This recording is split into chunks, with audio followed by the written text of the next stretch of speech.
Trying to keep it organic, so fuck it. We swear. Well, it says we're on the internet now. Are we? According to YouTube. You can't call it Google anymore. Yeah. Oh, do you hear a delay? No. But this mic is strictly for... This headphone is strictly for my mic. You hear a delay? I'm super delayed.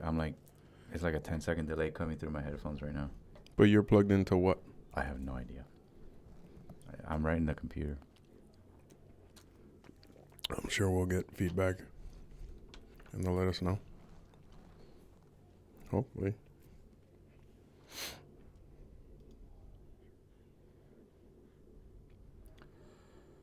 So are we going to wait for anybody? I don't know. Oh, look, there is a chat room. Yeah. Android 18 is there. Yeah, that was me. Definitely. I can't do this with the headphones. I wonder why that is. Well, you know what you got to do? You got to get rid of that Call fucking... Ghostbusters. Why? Look at the delay up there. Mm-hmm. Well, it's going to happen because they have to process everything. It's not going to be super live. Okay. So we can do something like this. We'll check the delay. So you're...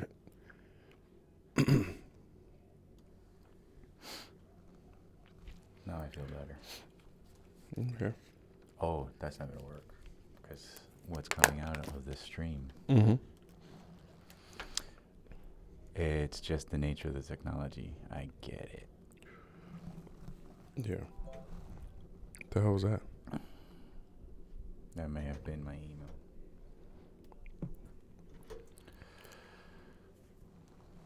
Hopefully people are forgiving. This is the first time we're doing a YouTube live stream.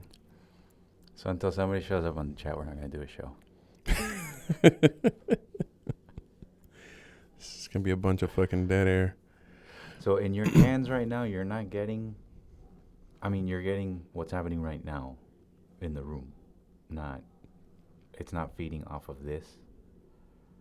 I don't know what. Let's see. I'm checking it on. I'm still reading offline. But we're let's see. 3 watching. There's 3 people watching. Why would they do that? I'm still reading offline. There it goes. So there is a... It sounds good. It sounds good to me.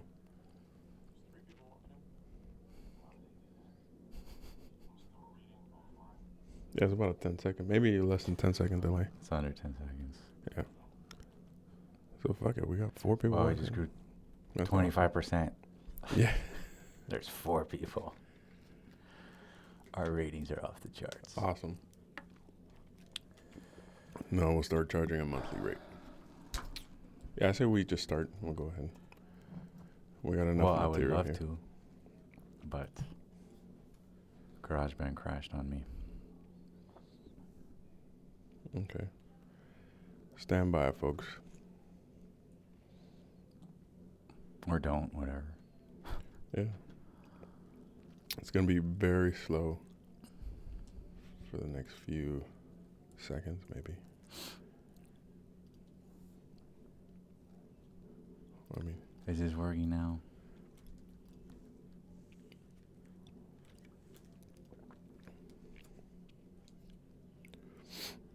three watching. Do we need to add anything else to the spreadsheet? No, I'm good with what we got on the outline.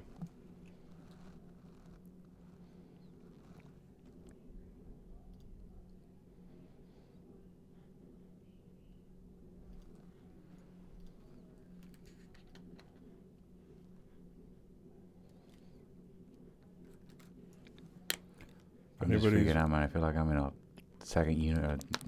alternate universe. Looking at myself do things from a few seconds ago. All that ambient noise. If anybody's wondering, we're just watching Bukkake videos. As we're waiting for GarageBand to... Be not alarmed. Mm-hmm. Oh, the Red Bull crap is on.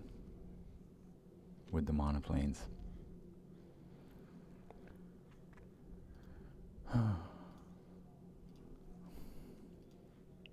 Nothing What do you mean? with GarageBand. No, it's going. The hamster wheels are turning. Mail, You're a basic male.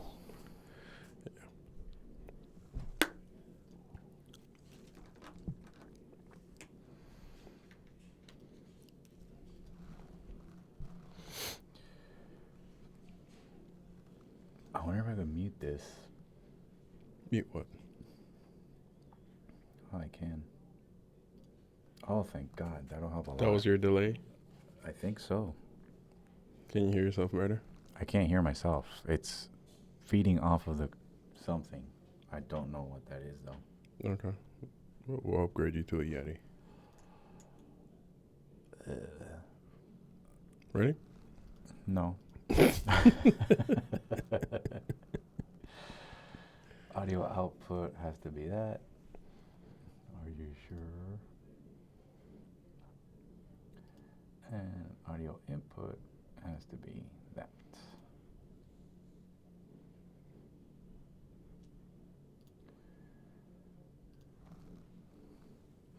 This is all the behind the scenes magic of two guys that want to do something and they don't quite know how to do it. Yeah. For everyone that was wondering, this is why it takes so long to post 6 fucking episodes. Yeah. Well, episode 6, at least they're going to get it in they'll a get it video live. form. Just Hopefully our lip syncing doesn't get too bad after a while. I read that after live streaming a could couple happen. times that the audio and the video aren't in sync. after, yeah, because there's like microseconds that add up between the delay of the video and the audio. Okay. Unless, and that's what you need those, what are those the mixers for? Now, how in the hell? Probably should play some music or something. We have elevator music? Well, Frank Sinatra Jr. just died. Maybe we can play some of his stuff.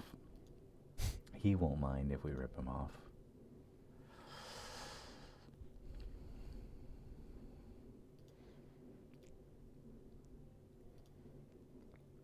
Wow, man, I didn't do this for like 3 or 4 weeks that we've been off, and I completely forgot how to do any of this.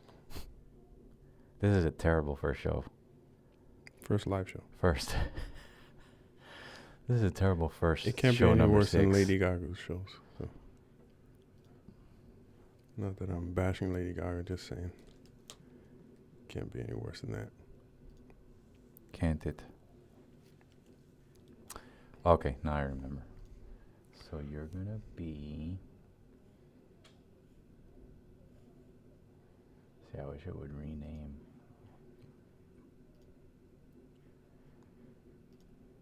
One and 2 and 3 and 4.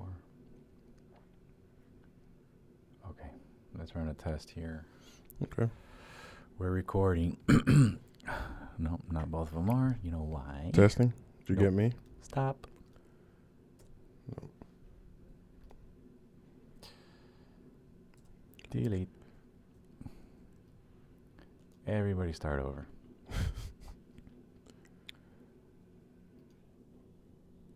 What is this? Enable multi-track recording. Okay, now I think we're set. We're going to lose those 3 viewers. One of them is me. Just so you know. You're just gonna give up. One of these is me. I don't think this thing is working. Talk, say something. Anything. Testing? No. It's not recording a thing. No. You think there's an issue with we got a viewer that's confirmed That confirmed what? that we she's suck. watching the show, watching us sync As this shit I before it even immediately fucking takes begin- off. As I immediately begin to schwitz now that I know that someone is Schwitz. relying She is on us Jewish. entertaining them. I don't know if you can guess who I just. I can have 3 guesses and you can throw out the first 2. She's Jewish.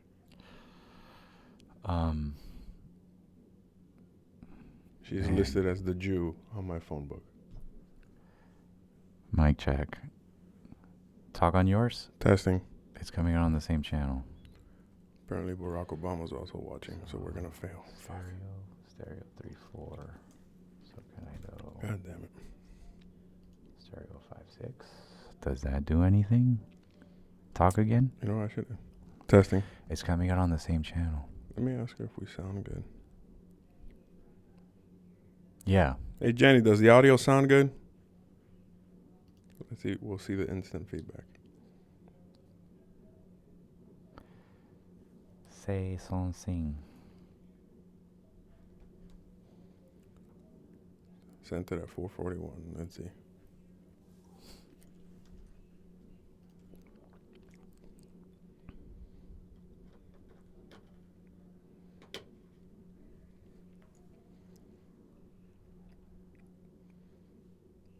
We have no show.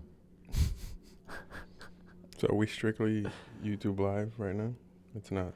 Do I have to do this? Am I on here? And Oh, then yeah. you have to do... She responded with yes. The audio sounds good. That each of us on there? Man, it's Mhm. just on... It's just on this part.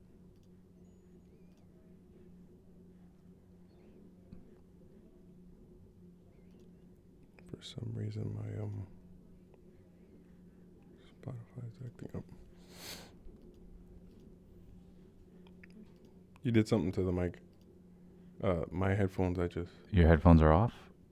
I hear you mono on one of my ears. Why?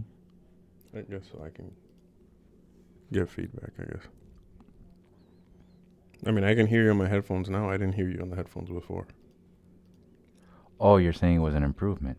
Yes. Oh, okay. It's amplified. Maybe because I turned that monitor on. But we're still both coming out on this one channel. She says she hears us both. We sound perfect. But visually, we look like shit. I showered Well, just for this. I wear my clean pair of If I do underwear. male speech, does that change anything? Thank you, Jenny. Hello? Awful. Well, we're only 13 minutes into it. That's the good news. You did a change now. I don't hear you on the headphones now. I heard you now. Can you hear me now? No. Why did it switch to stereo? Can you hear me now? No. I don't think I'm supposed to hear you through my headphones, though. That makes sense. I can hear you on the headphones now. This is going to be the longest fucking test video. Maybe we could just do it through this, man. I don't know. Yeah, we'll figure it out. Video capture device.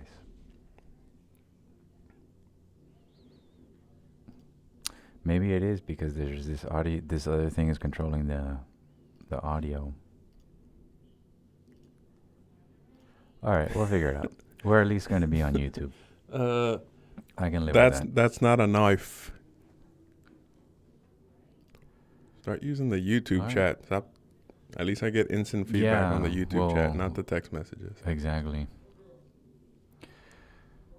Do we still have 4 people? Oh man, we got rid of the. The feedback.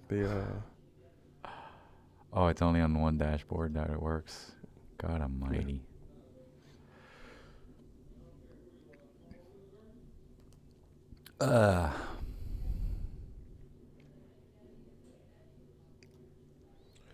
Let's see. How do... This is going to turn into a training video. For Yeah. others. Look what these guys did. She asked, how do I use the YouTube chat? Give directions, please. Okay.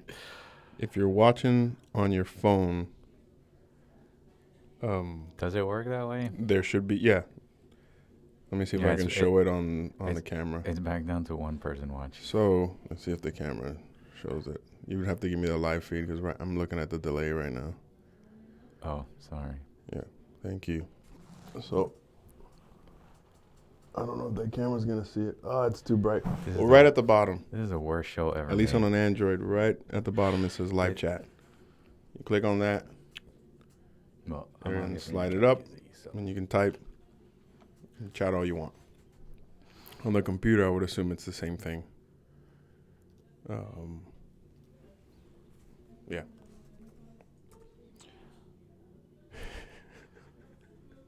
All right, we're just gonna start the show. Yeah, just start the show. We'll figure. I'm sure we'll encode these. Something is audio. wrong. We'll You're figure it now our only fan, Jenny.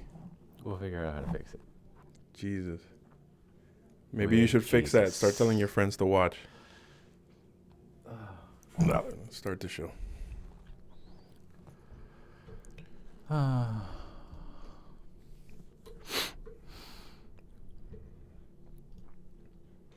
So messed up. Did we finish this up? And it's like, yeah, we pretty much did. Okay. Yeah, we're good with We're that. starting the show. This is the Animal Instinct Show podcast for March 20th, 2016. We're off to a famous start Yeah. Probably out one there of in the our world. best ones yet. My name is Robert Gonzalez. I go by the nickname Badger U. And I'm Lex Garcia, also known as Rhino Garcia. His nickname is real, though. They really call him Rhino. Yes, that is true. We can get into Um, that story another day. So, Rhino, why did we start this show? Oh, we're starting with that. We're not even going by Why- the timeline, right? Why are we here? It's March 20th. This is show number 6. To as quote far the as Little anybody- Rascals, as we far as need we know. your money. No, I guess. Well, we live in Miami. We Yeah. saw that there were podcasts about Miami that basically they just talk about Promote the dance clubs. scene, right? Is Yeah. what we discovered. And we thought that Miami had a lot more to offer. It's a lot seedier Yeah. and a lot more beautiful all at the same time than the popular television and movies give it credit for. Yeah. Yeah, and the life that The Rock lives, by the way, great guy, but he's not a realistic representation of Miami. Oh. I mean, it is better than most. Yeah, representations. everybody wants to live the life that The Rock has. Yeah, Right. And but it's not always he's- South Beach. Yeah, it's not always South Beach, skimpy, scantily clad women I mean, I wish it was, but no, it's not. and broskies. Yeah. All right, so we're going to tell you what happened throughout the week this week in Miami. As far as news is concerned, things that are upcoming, and we're going to give you our take on it. And we may or may not be accurate, but we happily open the floor for debate. We're not saying that we're right about everything. No, not at all. That's the one thing that we know that we're right about is. I know enough about everything to say I know nothing at all. Oh, that's such a great quote by Plato. See, it works. All right, so we're starting with Obama visiting Cuba. Go.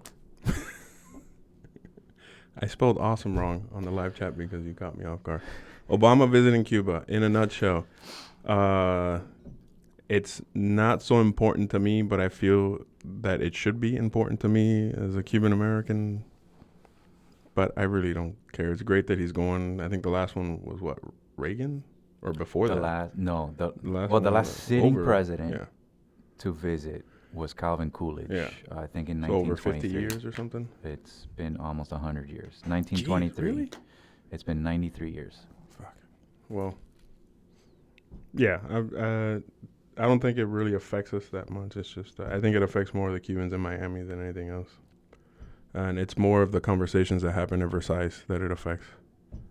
But Say that last part again. the Versailles conversation, the restaurant, Oh, the on 8th Street. the the Ileana Ross Yes, Layton, yes, which I actually the, saw at Versailles the last time I was there. so So it's gonna be a lot of Este Negro and Obama, and can you believe he's visiting? And it's like, yeah, dude, yeah, we totally emotional responses. right, Yeah. he should. Why wouldn't he? It's like, what's the point of? It's a step in the right direction. Whatever your views are, it's like we need to have relations with Cuba. Whether you want to sit there and say it's because they're a communist country, it's like, dude, how many other countries aren't communist and we hang out or talk with them or have negotiations with? Fuck China. Isn't China like a... China Probably is is. a hard Yeah. socialist communist. But, you know, con- this mic was country. probably made Yeah. there. So, Yeah, and we're trading with them. And Yeah, just fine.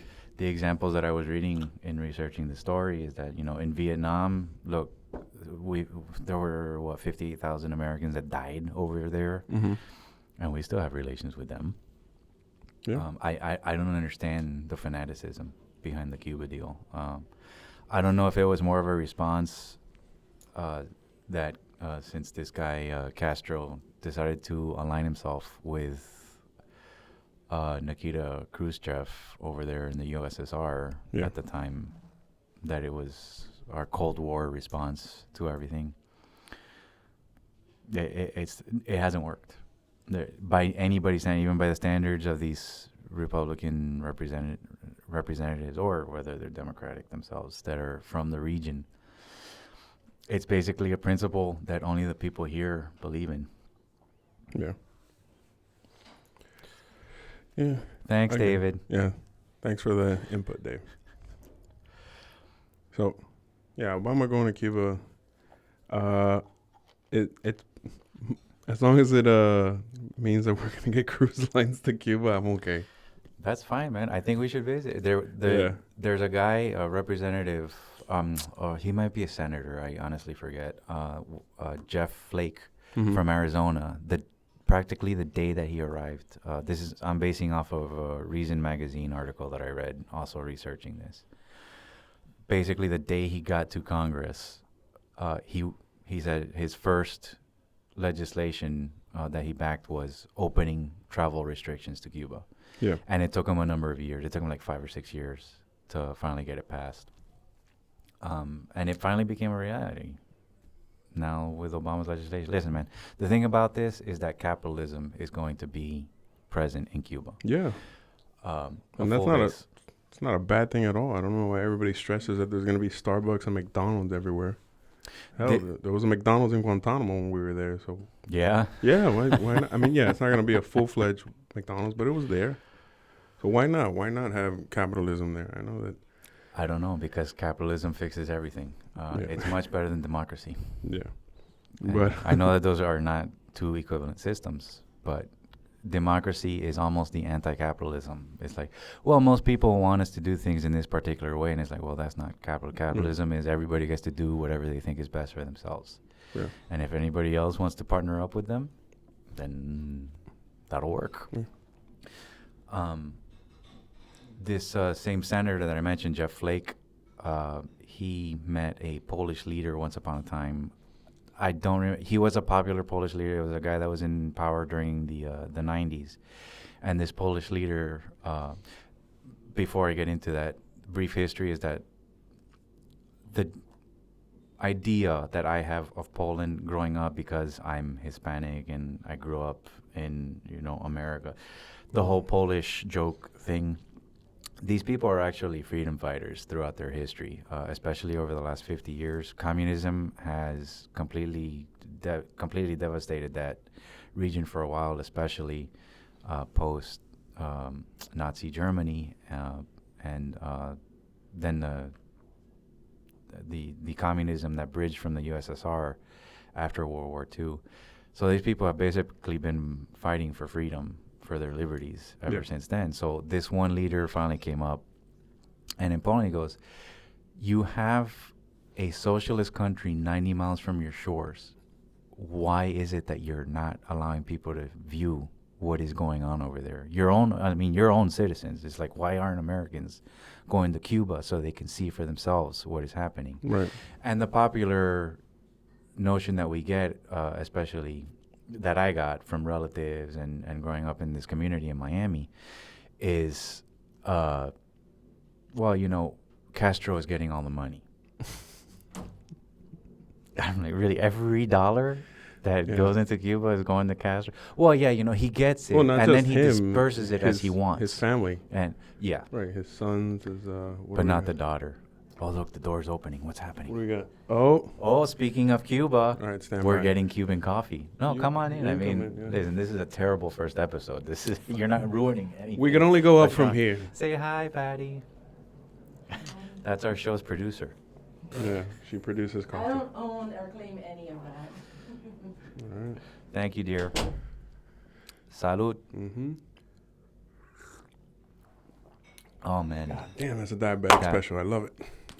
that is a That was gringo good. right there. Italian slash Lithuanian heritage, and she makes better Cuban coffee. I don't even think I've made ever Cuban coffee. She makes excellent Cuban coffee. Hat tip to Argelio because I think he taught her how to do that. Outstanding. What do we got here? So getting back to Cuba. Oh man, that's really good. Sorry, Yeah, time hit out. the spot. We're gonna do our first intermission. Oh man, that's so good. So, Those of you that might be watching Beyond the Purview of South Florida, this is liquid crack cocaine. There was a recent video on something with they just aired this right on people that had never had Cuban food right. or Cuban delicacies of any sort. Yeah, one of well, our. you know, I've had Mexican food and I like Mexican food, and it's not quite the same. I think David posted that. Yeah, I saw it off David's feed From on BuzzFeed, Facebook. I think it was. Pero Like was might have been the sub Yeah, that was good. BuzzFeed thing or whatever. But Cuban sandwich, man. One thing Cubans get down right is sandwiches. But Yeah. the best sandwich I've ever had was a po' boy in New Orleans. It was actually a commercial restaurant, but it looked like somebody converted their house from it. And speaking of Argelio, his wife lived in New Orleans when she went to Tulane for a while. She recommended that we go to this place, and I regret that I do not recall the name of it. yeah, she'll probably So, capitalism good, socialism bad. And I sent out this very mixed Facebook post yesterday. You know, I gave props to the president. It was the right thing. Mm-hmm. For the promotion of the sake of the capital angle on this, Yeah. I can't criticize the guy. It's been right. The Cuban government has responded in kind. They're admitting basically that this whole thing has been a failure without saying. What they're actually saying is, look at this guy being so arrogant. He's going to come in here and he's going to tell us what it is that we can do with ourselves. Whatever, man. The propaganda is going to continue. I mean, our own country does that as it is to its own citizenry. But I give kudos to the president. You can't be this pro-capital Republican. Now this guy is doing something that is actually pro-capital. Yeah. And, pero como tipo Obama, because his name is Obama, and because he's a Democrat, and he bleeds red for the wrong reasons, because he's a Democrat, he's actually a socialist.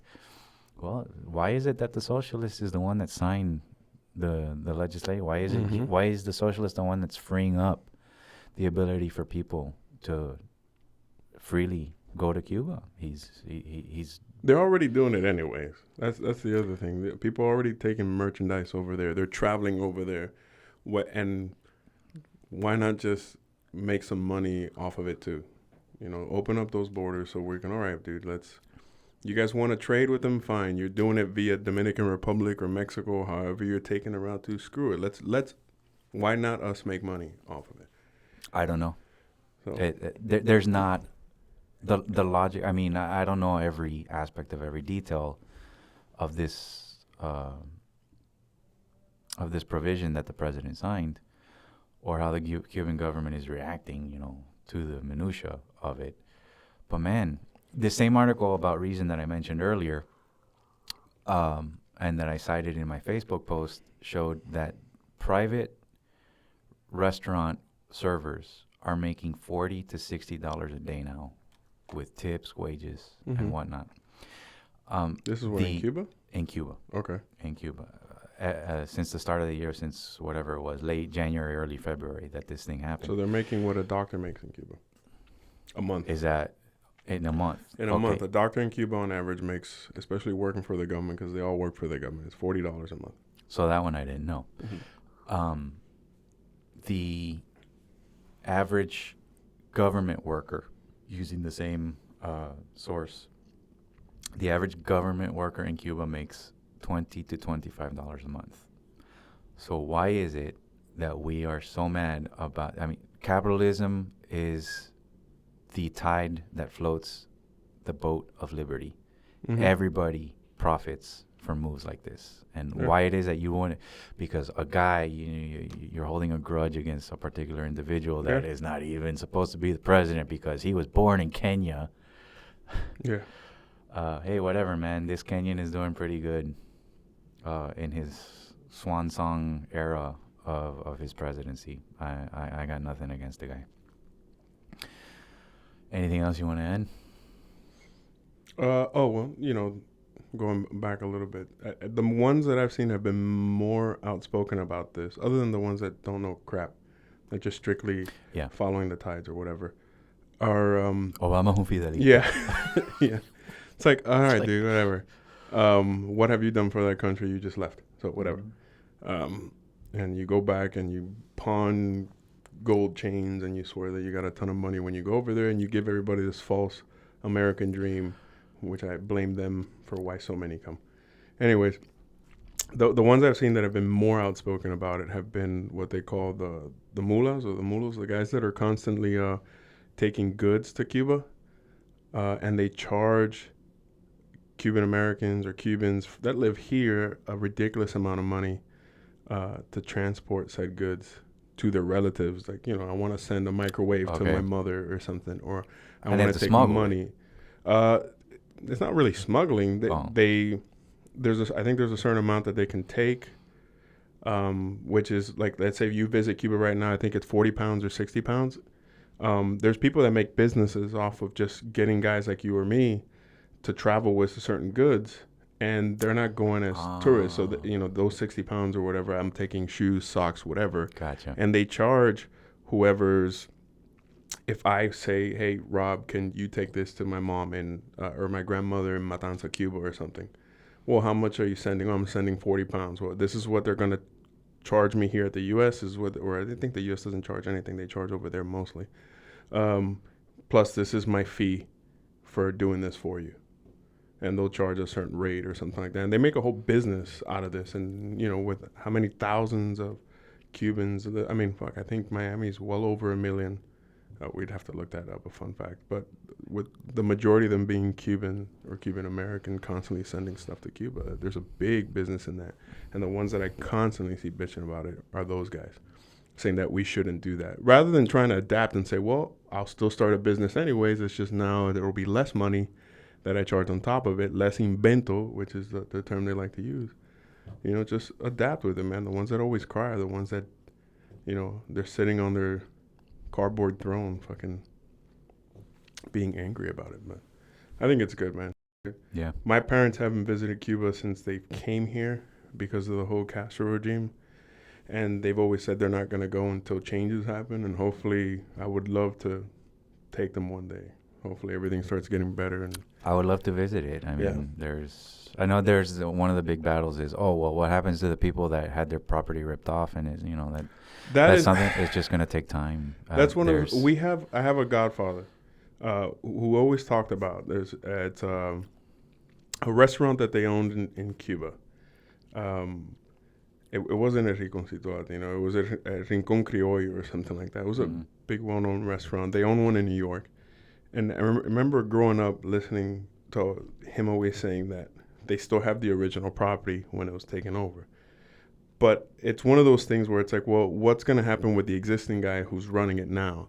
If you decide to go and say, hey, look, I still own the property, that guy's going to fucking kick you off that restaurant. He's like, no, or that land. It's like, no, you don't own this. They gave this to me. I'm running it.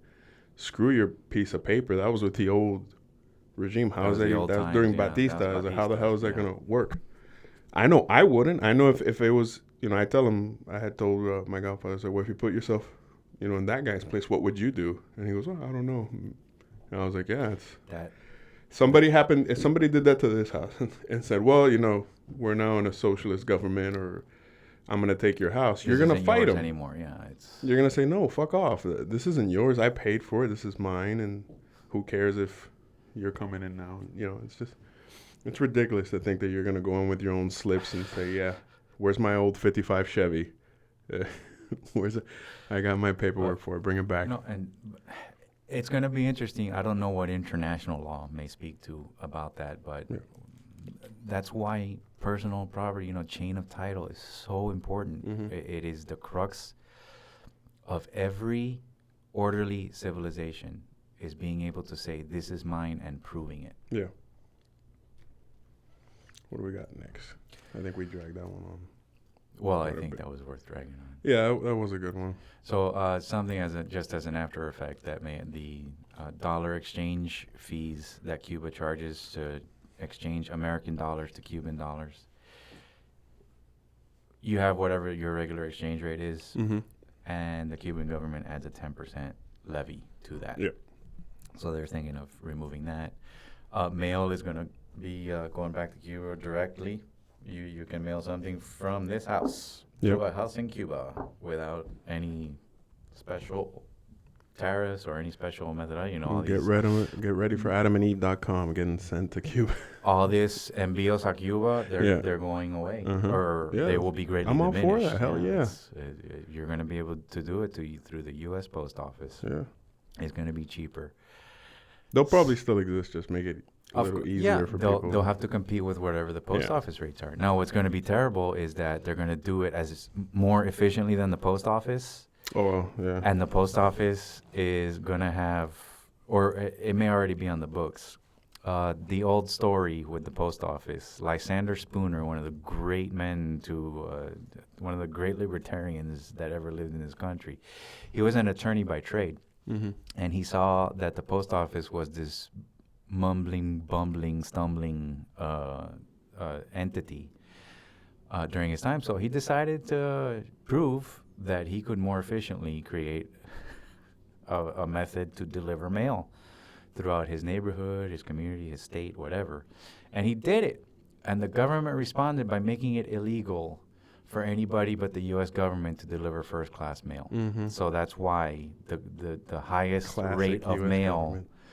the best that a private entity can deliver is third-class mail. That's why the rates are so high comparatively. It's like, well, why the hell is UPS charging so much? Why can't I mail a letter with UPS? Why do I have to use, like their overnight standard? And it's like, yeah, because the post office is the only one that can do it at first class. They're the only ones that can charge as cheaply as they can. So legislative fiat is the answer to every government problem. Some other guy that's going to Cuba that nobody's making a big deal, that's also a Democrat, as far as I'm aware, Philip Levine, the mayor of Miami Beach, is tying in he's going to be there coincidentally with the president. He's not traveling with the president. And apparently this convoy is coming from throughout the country of people that are, wanting to go to law school or whatever, that are going to be with the mayor of Miami Beach. But no big deal. He's not. The big splash is that he's the first elected official in South Florida. I mean, with a South Florida tie, because people from South Florida elect the president. He's the most important figure that's elected in our country. What's the next one? All right, so he's going there. That's it. Nothing to say. No, it's like I'll give you the same reaction I gave before. The FedEx guy is going to Cuba. That's great. Is he not offering anything? It's all right, cool. He's going on vacation. That's what he's doing. He's probably going to snatch some Cuban cigars and. But we can all go now. There's no 3-year wait. There's no, you don't need to have a sick family member. That was one point that they were bringing up also, that whole thing about you can only show up to Cuba once every 3 years. This Senator Flake was saying, it's like, okay, so you have a father that just died and a mother that's sick. What do? Do you go visit your father at his funeral today, or do you wait until your mother dies to go visit her at her funeral, or do you see your mother now and while she's still? Those are terrible predicaments that we were putting people in. This didn't make any sense. So good on Senator Flake for really pressing. I just got sent this. I don't know why I look so angry. Still frame at you. I don't know. Why are you so angry? So there was a drunk teacher, moving on. Yes. There was a drunk teacher in Broward County that was actually fired. I don't know if she was tenured or not. They must not have liked her, but because the recommendation came in pretty easily from the board, from the school board to cut ties with her. So. Yeah, it was a funny. I saw that and I was like, this has to be an only Florida thing.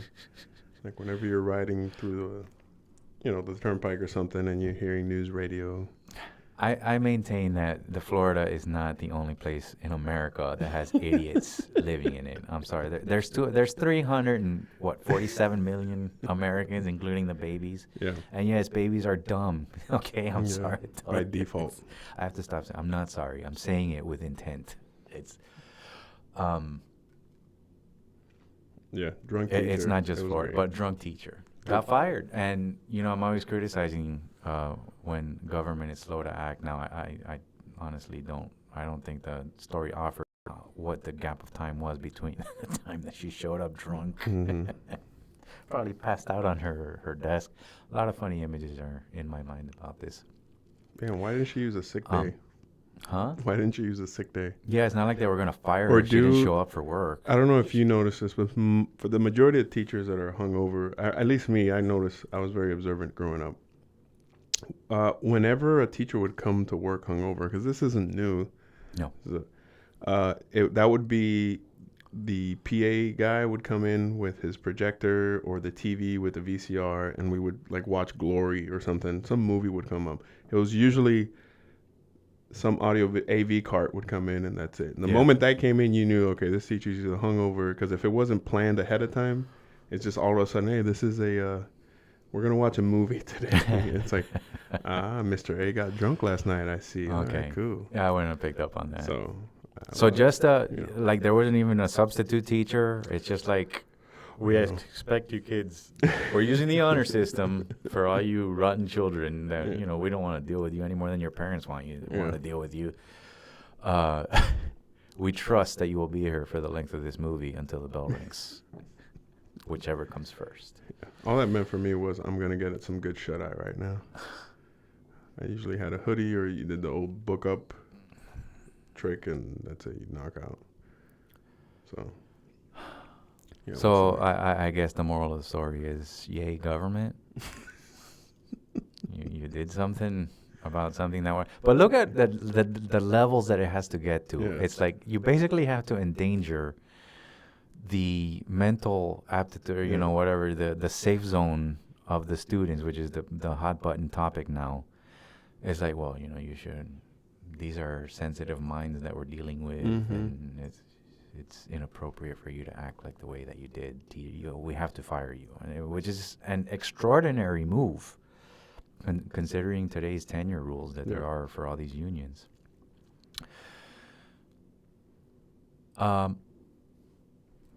Little girl living in Miami decided to play with a flare gun and burned herself. Yeah. Just playing flare gun. Yeah. Flare gun laying in a house. I don't know about you, but this is Well, infuriating. maybe I think she lives on a boat. Maybe she lives on a boat. Yeah. But I think that playing with flare guns is dangerous. I think that we should move to outlaw flare guns. There's no room for flare guns in our society. We are a civil society, and Right. if you're stranded anyway out there Mhm. in the middle, wherever you are, and you see a little plane, you can, build rocks and form them in a way that say help or SOS or something like that, even if there's only one rock available. Hashtag Sailor Lives Matter. Yeah. Banning flare guns. Yeah, I wouldn't be surprised. It's Yeah. gonna get to that point. We're a bunch of fucking idiots who need instructions on ladders and shit. Don't go over this step. Point. I mean, we legit having stupid instructions like that. Point towards enemy. Yeah. Do not point barrel to your face. This is the right way to rinse a mop. Just Look at all the instructions on a gas can. yeah. The whole outside, it's only like one side that doesn't have stickers now. And I'm not talking about, like the marketing stickers is like, this is our label, gas can, whatever. If you're going to put gas in it, why the hell would you why would you fill it up precariously perched on the back of your tailgate Mm-hmm. when the fluid goes a certain, you understand certain aspects of physics. Mm-hmm. Just from living, a priori. You learn stuff just through experience. But everybody needs a layer, and we get to sue these people when something goes wrong. So, My favorite is the don't smoke cigarettes while pumping gas. That was another good one. I saw Zoolander the other day. That's like in the airport. We actually have a display that says "Don't fucking bring bombs," or they have a whole glass shelf or whatever showing the contraband. Yeah.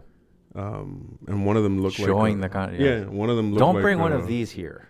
They had Morning Stars, which I think Don't I've take one of these in. Yeah, God forbid with you. you take more than 3 ounces of any fluid. And why is it that I can break it down into a bunch of little 3-ounce bottles and it's perfectly fine, but the big one? A bunch of these are fine.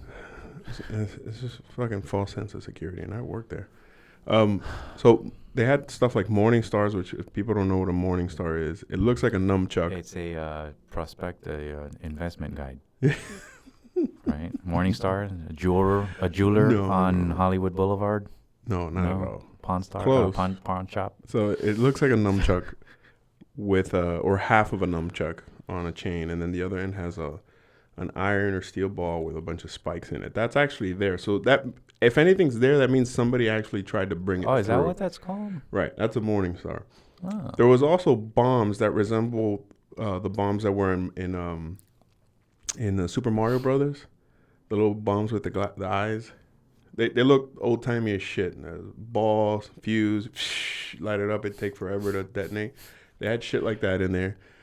Frag grenades by for people some that reason. end their sentences in C. Yeah, Molotovs. Which who the fuck's smuggling Molotovs? So according to what we got, it's somebody. Anything that was on that display again is something that somebody tried to smuggle. My favorite one, I think I've mentioned it before to you in private, was they brought plumber's pipe with 2 end caps, and it was a doctor who his excuse was that's where he puts his syringes with medication in a rigid pipe, metal plumbing pipe. Okay. Well, it's extreme. Right. But it looked like a pipe bomb. So right. The whole time they're like, why are you bringing this? So it's like, oh, well, and he opened it up. It was empty. So it's like, first of all, you're saying it's to put meds, but there's no meds in it. Why would you bring it? Oh, a lot of times what happens, they do it for baiting or to see how we react or whatnot like that. But did I ever tell you about the lady who put bomb in Spanish? She put bomba written on her luggage because she didn't want people to steal the things inside her luggage. This was an MIA. This was there's even, I think, a video about it. How long ago was this? I couldn't tell you. Wait, I can put a still or something of it. But the lady actually wrote bomba. But is it post 9/11? Yeah, it's post 9/11. Oh, okay. Yeah. So I remember when they go into the description, they asked the lady, why'd you write bomba? And she says, oh, well, people keep stealing the shit out of my luggage, and I didn't want them to keep stealing it, so I wrote bomba. Because I didn't want anybody to take my bike pump. Well, Bomba. Yeah, she could have argued that. Yeah. But so now she's on the terrorist list. Yeah, flare guns should be banned apparently. In light of that, you're talking about personal property confiscation. There was actually recent legislation that I'm pretty sure it was already signed by the governor, or will be signed by the governor. It was passed by both houses of our state Congress. In the fight against civil asset forfeiture, this is meant, the legislative intent behind this is the people that get harassed by carrying large wads of cash and all that by a lot of airport security or whatever. It's like, why do you have $10,000? It's like, because it's my money. I don't have to give you. So the legislation reads something along the lines of, you have to prove that this person is in either being investigated for a crime or has committed a crime in order for you to confiscate his personal property. So that is a big victory for personal property owners. Screw you. Yeah, I don't have to worry about that. I'm not taking $10,000 anytime to the airport. No, I don't think I've ever had that much money in my possession. I mean, like, available. I have like $10,000 worth of stuff, but like liquid assets. Yeah. No, I don't think I've ever had that. No, actually, the last time we sold a house, we did have that. Plus, if you now we don't have it because we're American and we spent it. Yeah, if you ever see me with that much money, I guarantee you I'm doing something wrong. I'm paying some sort of ransom or something. There should be no reason, as PTSD and anxious and everything as I am, that I'm running around with $10,000. Unless I'm bailing out. Like if you see me with my red go bag, yeah, I'm getting the fuck out. Something's happening. Then you're like, oh, okay. He's got different forms of currency. He's Jason Bourning this shit right now. We need to follow him. Yeah, that's the only time. But prior to that, nah. See what else we got. There's we got Zika legislation update federally. Yeah. Our senator, I mean, we covered this in a prior episode, but since you are faithful followers of one episode, not your fault, ours. We'll get And I better. believe it was episode 2 or 3. Mhm. We talked about Zika. And our fair senator from Florida, Bill Nelson, introduced legislation to fast track Our only senator. our one senator, because Marco Rubio does not count. Yeah. Marco Rubio is a senator in name only. He's Yeah. a sino. Yeah. Jeez. So Bill Nelson, along with some other guy up there in Washington, D.C., who cares, is fast-tracking a promising pharmaceutical company, or a pharmaceutical company's promising antivirus attempt at controlling Zika. Mhm. Our understanding of Zika is that nobody's died from it Right. ever in the history. They just make adorable babies. It's been around since the 40s when it was first discovered in some bent armpit part of the world by people that speak languages we do not understand. It was like, they sent linguists out there and the people ended up killing the linguists kind of situation. And their heads didn't shrink, and no heads have shrunken ever since then, but nobody's going apparently to Brazil in a few months. The whole Olympic team of every sport in the United States is boycotting going to the Olympics until they're reminded that they're going to get paid very handsomely for going. Yeah. by Yeah. the We don't US want government. disease, but if you pay me, Yes, that's right. Give me a shot We're of not going to penicillin. participate in this amateur sport that we're getting paid for. Hold on a second. yeah. How bad is this thing really? Give me the real science. Mhm. As long as you're not a woman and pregnant, you're pretty much okay. Hope Solo says it's all right to go. Yeah. So. And she beat up her nephew, so she must know something. So again, fast tracking FDA. Bernie Sanders is either upset or not upset by this. He'll be happy if they fix the solution without making money Mhm. on this, is how I understand his stance on things are. Okay, well, we'll keep track because we're on your side. Yeah. Next thing, coincidentally, speaking about Marco Rubio, is that he lost his home state's Yeah, primary. Did he come in second or third finally? Well, I don't remember. The last I checked, At the primary. he was, I think he was second. I don't think. To the cloud. Yeah. This is a good thing about live. We can instantly verify something. Yeah, but I think. But it's embarrassing. He didn't initially win. happened- That was that. Just keep talking about other stuff. Yeah. Yeah. I like the fact. I'll put this on there. We have an outline set up of our topics, and we have a link for all of them, except He was second. Marco Rubio's lost. Yeah, it's plenty. Yeah, we have links to everything except we just know Marco Just Rubio wrote lost. Marco Rubio lost. It's like, yeah, that's it. And He lost. so Okay, so he stayed second. Yeah. 27. Which, he Trump kicked ass here in Florida. I think he should have stayed in To do what? to take numbers from Trump. As much as he's against Trump, I think he should have stayed in to make sure he doesn't get. I mean, yeah, I guess technically you're taking delegates from other guys, but he should have stayed in just to. He dies on his own sword, not give up the way he did. But He did that by losing Florida. yeah, I guess. Yeah. It's embarrassing, man. When you don't carry your home state. I mean, even Kasich carried his. Yeah. I don't know if that speaks more to how splintered Florida is with their senator. I don't know, or if him not actually doing anything in Washington, D.C. finally caught up to him, or what, or everybody saw through that his end goal was just wanting to be the president without really achieving anything. And it's like, well, we're going to have back-to-back rookie senators that become the most powerful man in the land at the first chance that they get. America said no. Yeah. Maybe 10 years Um, from now, I think he'll be good. Now, not so Well, much. now my understanding from nobody affiliated with politics or anything, but just opinions of people, is that he's giving up his Senate seat altogether because Is he? apparently this was so devastating.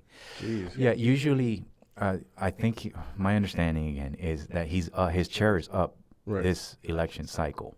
His 6 years are have run out.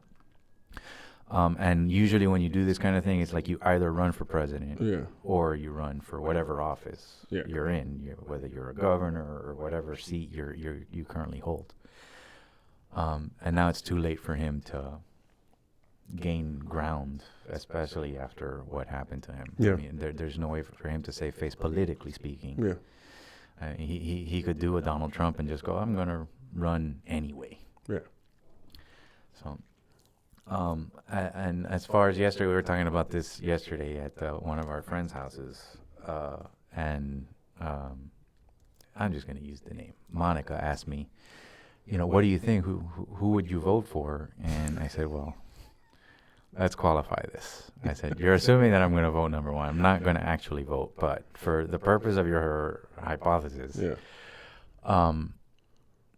as things stand today, I would vote for Cruz because he aligns most with what I believe in. But if you're telling me that Trump is going to win the convention or whatever the hell it is, the nomination at the Mhm. convention, and it's between Trump and Hillary, I'm voting for Trump. Oh, did you? I didn't catch that. You said that? Oh, yeah. fuck. Okay. If I had to vote, out of those, I mean. Oh, I did catch it because I did use the Batman reference. I did Right. catch that. If Yes, if I did. had to vote, I'm not going to, and there's nobody worth me spending time going to. I know there's no piece of legislation that's coming in the Florida ballot. Yeah. I was like, oh, but what about the marijuana legalization? We'll get to that in a second. But and then I said, but look, if you're a fan of Obama and you want things to pretty much remain the way that they are, vote for Hillary, because that's going to be the smoothest transition. For whatever, she's not going to, as far as I can tell, she's not going to do anything that would be unexpected. This whole war machine that we got going, the Bernie Sanders will still keep the war machine going. Oh, no, but he didn't vote for any of the wars. It's like, yeah, but he voted for all the stuff that gets sent to the war, like all the planes and the aircraft carriers and all that stuff. And that's, I lost my train of thought. If push comes to, basically the premise being, push comes to shove, I would vote for Trump. Gun to head, and then somebody would pull the trigger anyway because I voted for Trump. How dare you vote for Trump? He's authoritarian. He's gonna. What's the hope that his people are gonna guide him and say, okay, dude, you can't be that crazy. The president position for the most part is a puppet, anyways, right? So I guess that's what people are counting on if he does. No, it's not puppet. It's not really a puppet because especially in this the last two presidents that we've had, Mhm. their executive orders have had weight to them. It's like because we have why are they against executive orders so much? Well, they're fine as long as they're constitutional. It's like, well, no, you're elected as the executive, and you have to wait for legislation in order to execute anything. All this is what it has become. And this became popularized ages ago. This was under Teddy Roosevelt, a Republican. I'll remind our audience of 4 or 5 that popularized this whole executive order notion. I've read that he passed so many executive orders that Congress couldn't keep up with, like, overruling them. Or testing their constitutionality. If any of them crossed the line of appropriate presidential action. Yeah. So the whole executive order thing, it's become so passé now. It's like, well, the president did something. He passed an illegal piece of legislation. It's like, no, that's not. And then people are confusing the notion of an executive order versus another piece of legislation. It's an executive action of some sort, or it's basically just an edict. He says something, And people think it's like, oh my God, the president wants to, actually nuke Syria. And it's, oh no, he's just expressing an opinion. He has a right to that. He's an American citizen that was born in Kenya, and he can say what he needs to. So there is a fine distinction between that. I got somebody send me something about the anonymous group. Did you hear anything about that? Yeah, that anonymous posted Trump's. Trump and to Hillary? Oh, I didn't know about Hillary. Yeah. But they posted Trump's Social Security and what else was it? That was real? I thought that was a hoax. They posted all his personal information. It was through. I read it from a reputable news source. No, not, I not just from. looked, you see something on Facebook. I didn't really bother reading it. Yeah, no, and I don't agree. I mean, anonymous. Who are they to dictate what actions people are supposed to take? And if they disagree with it, they get to ruin your life. No, I'm vehemently opposed to stances like that. Yeah. This is a private citizen still. Remember, this guy is just running for office still, talking about Trump. Yeah. He can say whatever the hell you want. You don't have to agree with him. Right. You can back him if you want to. Right. However skewed your conclusion is, whether you want to back him or not, or even be against him. Right. It's like, just don't. My stance on all that is like, don't be fanatical about it. Understand what it is that you're saying, whether you're for him or against him. And it's like, the big thing is, oh, he's a racist because David Duke endorsed him. And it's like, no, David Duke never endorsed him. That's something that is false. David Duke never, ever said, I endorse Donald Trump. Ever in history. And David Duke's the guy in charge of the former, KKK or whatever. yeah, the former whatever Grand Imperial Wizard of the KK or whatever they are. That's what they're called? Yeah, the Grand Imperial Wizard. As far as Holy shit! as Why far do as people take him serious? Hey, wait a minute. This guy's Why a do I Dungeons know and that? Dragons fan. I know that because of Mississippi Burning, man. It's like Grand Imperial Wizard. The Grand fuck? Imperial? Yeah. Let's see. Grand Holy shit! Imperial. Oh, these are the guys that are like grandmasters and all that shit. You would think that these are characters you're going against on. It's really called the Grand Wizard. What fucking... The Grand Wizard was the title given Wizard to the head of the Reconstruction era Ku Klux Klan. Real? From 1866 to 1871. So there's a Grand Wizard. So I was conflating two terms. The highest ranking leader of the Knights of the Ku Klux Klan is the Imperial. Jesus Christ. A fucking J.K. Rowling movie. Or book, whatever. Grand Wizard. Yeah. So yeah, man. I mean, this whole anonymous thing, getting back to that, is like... It's ridiculous. And no, I don't agree with what these guys. Even with the thing that they did with the ISIS fighters on Twitter, that they blocked all their accounts or however that story went, or they banned them on Twitter somehow to prevent them from. Yeah, why not just give up locations? Why do that shit?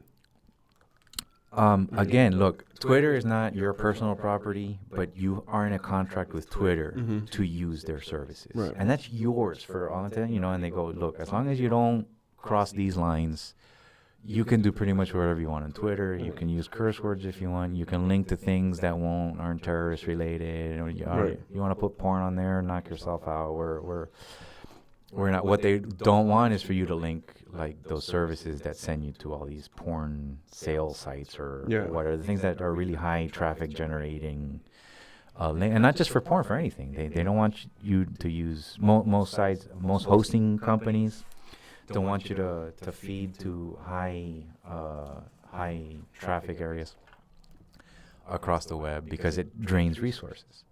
But these guys are like, nope, we're going to block you from using this. We're interfering in this private contract that we have nothing to do with because we can. Because we have the resources and Twitter's not stopping us. And Twitter's like, yeah, no, we can't win. We don't have the resources. We don't have the engineers to stop them. I mean, they got through the line somehow. So, no, I don't agree with everything that Anonymous does, just from a strictly logical standpoint. Again, Donald Trump has his Social Security number out there, and his, what the hell was the other thing? Distributes his personal info. What was the other thing? Well, it's not like if It's not like we can open credit cards under his name now. No. But whatever. It would be funny to see. His home address, his social security number, his birth certificate, and his phone number. Why? This is a private citizen again. I mean, why does this guy get to get attacked just because they don't agree? Right. How is this a promotion for First Amendment, for free speech? It's like, well, you don't have to be on the internet. No, but the terms of our culture today are that it is practical for us to use technology like the internet. And I get restricted from that because somebody else knows more than I do on how to circumvent the system. I don't find that justified at all. Yeah. You sound like a Trump apologist. I'm not. I don't think the guy is going to be overall good. I mean, the one thing he said that I like is that the way that he's going to restructure the tax code, and that all this overseas stuff that's happening with the military, he's gonna curtail. Those are the two things I like that I can, off the top of my head, that I know about. Okay. Your turn. Oh, Mike. Yeah, I'm with you with the whole anonymous thing. I think it should have been reserved for when he decides to. When somebody made a meme about it that he's gonna be the first president that initiates the Hunger Games. So when that happens, sure, I'm all for it. Yeah, please hack into his shit. Let's stop it. I do not want my district to fight your district. But now, yeah, he's just a fucking little white guy who's happens to be a billionaire, or not even. I think he's just a millionaire. Right? Is he a billionaire? Whatever it is, man. I mean, he's got money, and I don't. Criticize him for how it is that he got his money. Right. It's like, whatever, man. This is part. We're not all gonna get it from working hard on a mom and pop store and then, building up. Okay. Because of regulation. Right. So, yeah. I do like the group Anonymous. I do like some of the stuff they do, but yeah, I'm with you on the how they did it. It's either the rules apply to all or they apply to none. You can't just because I'm against Trump doesn't give me the right to, well, fuck it. I hate this guy so much. I'm going to fucking TP his house and fucking put a paper bag full of shit and light it on fire just to... Right. It's like, no, I can't do that. They did the digital equivalent of what you just described. Yeah. It's like, okay, dude, I get it, bro. We're all pissed off, but we can't, you might be against, like I am against that you go to his rally and you protest and the citizens themselves who are all pro-Trump are punching the protesters in the face. I think they should have the right to protest, and you should also have the right to kick them out. Yeah. I don't think there's anything wrong with that. It's how they kicked them out, I think, is a big issue. And maybe how these, I know protesters are, how the way you, there's a way of doing everything. And you can't just fucking, just because I don't like that guy, go in there and jump the barricades like that other guy did in an attempt on Trump's life. Because everything he's done is just this. It's just talking. I'm going to do this. I hate babies. Whatever. It's just all this. There's been no action. There's been no him actually, he says some shit to get attention. If I can go to Fifth Ave and I'll shoot somebody right now and it won't affect the polls. Yeah, that is some nasty shit. Like, all right, dude, you're a piece of shit. But I'm not going to attack the guy because you said you would kill somebody on Fifth Ave. Therefore, I will kill you now because you said this. No, because then... This goes into the whole, this fucking world, at least this country is super fucking PC right now, that I'm a big advocate for. You should be able to say whatever the fuck you want. No matter how crazy it is, I should be able to say it. Yeah. Is there going to be consequences for certain shit? That's fine. But I shouldn't die because the guy who made fun of Muhammad, the comic book, guy that he did the strip who got killed over it. The Danish which I thought was ridiculous. It's like, first of all, man, what's the whole point of humor? You can't fucking take a joke. They do jokes and do caricatures of Jesus fucking Christ Christ all the time, right? I'm not gonna apologize for that because I'm pretty sure cursing's okay. Jesus effing Christ. That's just a name that there's some Knights Templar that is coming after you. Find me, bitch. If they were, if we were in the 15th century, come at me, what is it, Nicolas Cage? Let's do this. I think that's ridiculous. We should be able to say stuff on this show or wherever, And if somebody gets butthurt, fine. And if they don't, great. And that's it. It should be. I think I'm a big believer that if everybody said what was on their mind, we would probably be a little bit better off. Whether you agree with it or not, just not. And, you know, there's a time and place for everything. But don't fucking. And their reaction was, well, you know, people are going to say what they feel. Yeah. And you know, you just don't have to agree with him. Right. And that's where we've talked about this on prior shows. Mm-hmm. Not that you would realize. Yeah. Again, not your fault. Yeah. That the correct response is, what do you call, what is it when you abscond someone from your society? Jesus. That you don't deal with them and you, the term escapes me. It's the sugar from the Cuban coffee. Yeah. Ostracize? You ostracize them. Yeah. Just don't deal with them. Miami-Dade public school system. Guns N' Roses said ostracize, but that's all right. I was thinking about something myself. I was actually talking about that at work with somebody about where the term ostracize came from. And it doesn't mean what most people think it means. They would have to go away. The true or whatever. And what the actual meaning was and stuff. Like, there was, I think, the story or what we got into was there's so many people populating this town. You guys need to take this particular group. It had nothing to do with, you got some guys with money, some no. You're going to keep all your property, but we need you to leave for a little bit, and then you can come back. It wasn't you're ostracized fucking, you're leaving this fucking kingdom or realm or whatever forever. Just, hey, take a break, leave for a little bit, and come back. In today's society, though, ostracizing is like, all right, you need to get the fuck out and never come back. Like, this is Judge Dredd. Is it talking about? It was originally implemented by the Greek Athenians, in which someone was expelled from the city-state of Athens for 10 years. There you go. And you can come back after that. So it wasn't, you go into the Badlands and you start, like the movie Judge Dredd, the final judge or whatever. All right, you have to go to the Badlands. I haven't seen either version of that. Well, the first one, he sacrifices himself for Sylvester Stallone's character so he doesn't get sentenced to death or whatever. And he gets given I don't know if it was a Bible or he was passing judgment. So you have to go to this outside of the city limits, which is fucking Badlands and deserts, and you are to pass judgments on the ones that can't be judged, sort of thing. He got pretty much ostracized. That's it. You can never come back. Just go and do that forever, which they usually die. They never make it. Yeah. But yeah.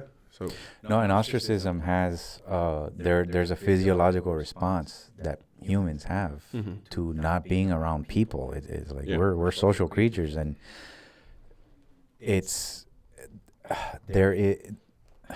the measurements on the studies that they've done on the people that have been ostracized are real physical, painful realizations brought about. I mean, it's mental anguish. It's real pain that we experience physically. I mean, we react to it of like, my God, it's one of the great lessons that we learn of behavioral correction.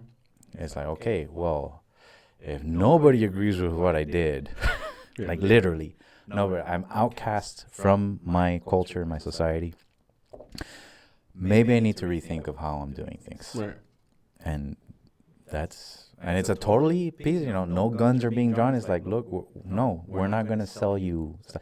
There was I think we discussed this also. There was an episode of, what's that jail show on Netflix? Orange is the New Black. Yeah. One of the characters in there, her backstory was that she was from Amish culture. And she did something wrong. She was like drug peddling or something. And the community found out about it. Yeah. And they stopped doing business with her family. And she took it upon herself to get up, and she left. She ran away from home, and she never returned. And then she ended up in prison. She got caught by the authorities doing whatever she was doing. And it was there was a conversation the night before she left, or the night that she decided to leave. She overheard her mother and father having a conversation of, we don't know what to do. The mother, I think, was going, we can't just throw her out on her ear. And the father's like, nobody, I don't have any workers anymore. The young men of the fathers of the young men that I had employed have been told not to work for me anymore. Nobody is selling me goods. Nobody will buy anything that we're selling.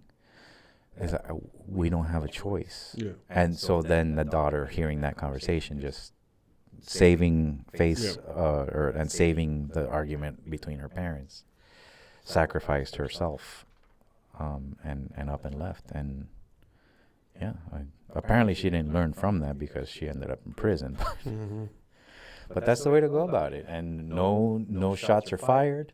Yeah. No, and that's another thing. Something I meant to mention about the whole Cuba thing. It's like, wow, we didn't drop bombs on Havana. Yeah. And outsource democracy like we do over in Libya, and it's totally peaceful means of conflict resolution. Really? So vote for Trump or for Hillary. Somebody's gonna take Or this for Bernie. out of context. Ross Perot. Vote for. I told somebody on Facebook that I'm voting for myself. Yeah, I didn't catch the whole thing, but I saw that and I laughed. Yeah, because Bernie was saying, it was an article from the Washington Post saying that Bernie felt, or one of his henchmen was saying that they have a good chance, or whether it was Bernie himself or one of the. Oh, we have a good chance of running the table, and it's like, yeah, a 50% chance is really good when it's a race of two people. Yeah. It's like you have a 50% chance of running the table. Yeah. 50%. Excellent for baseball. When you're a baseball hitter and you're at 50%, my God, you're in the stratosphere. You're the greatest hitter that ever lived. Yeah. But when you're 50% and you're an airline passenger and your odds of landing safely are 50%, you're not feeling too good with those odds. It's all about content. So this Facebook friend replied saying, Bernie, with a couple of hashtags. I've heard, like Bernie is still the only way or whatever.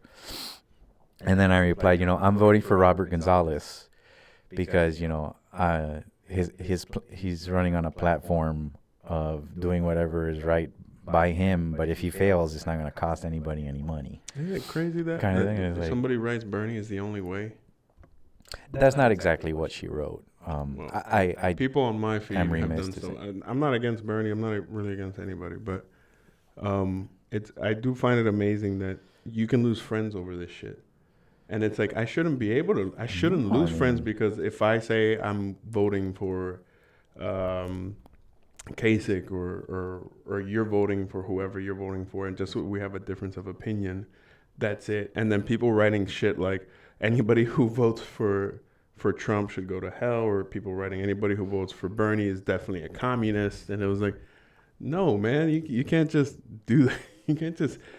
How do you know everybody? First of all, you're not. If you were that fucking popular, there should be like a blue check mark next to your name on Facebook. You shouldn't be writing shit like that and thinking, just man, you give your opinion. Like I think we talked about this yesterday. It was like, who are you voting for?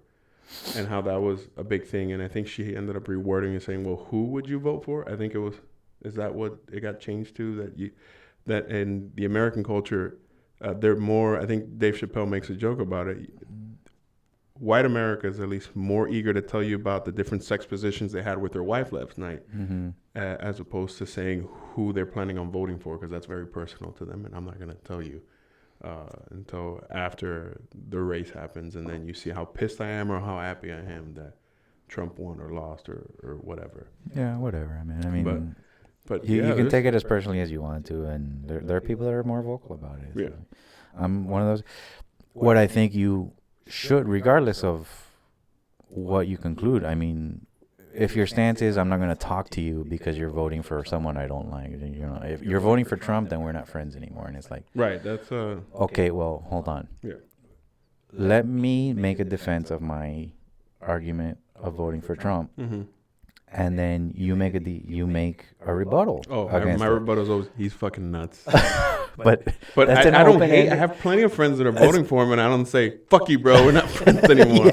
It's really like, man, you're really voting for Trump? That guy's fucking nuts. What are we having for lunch?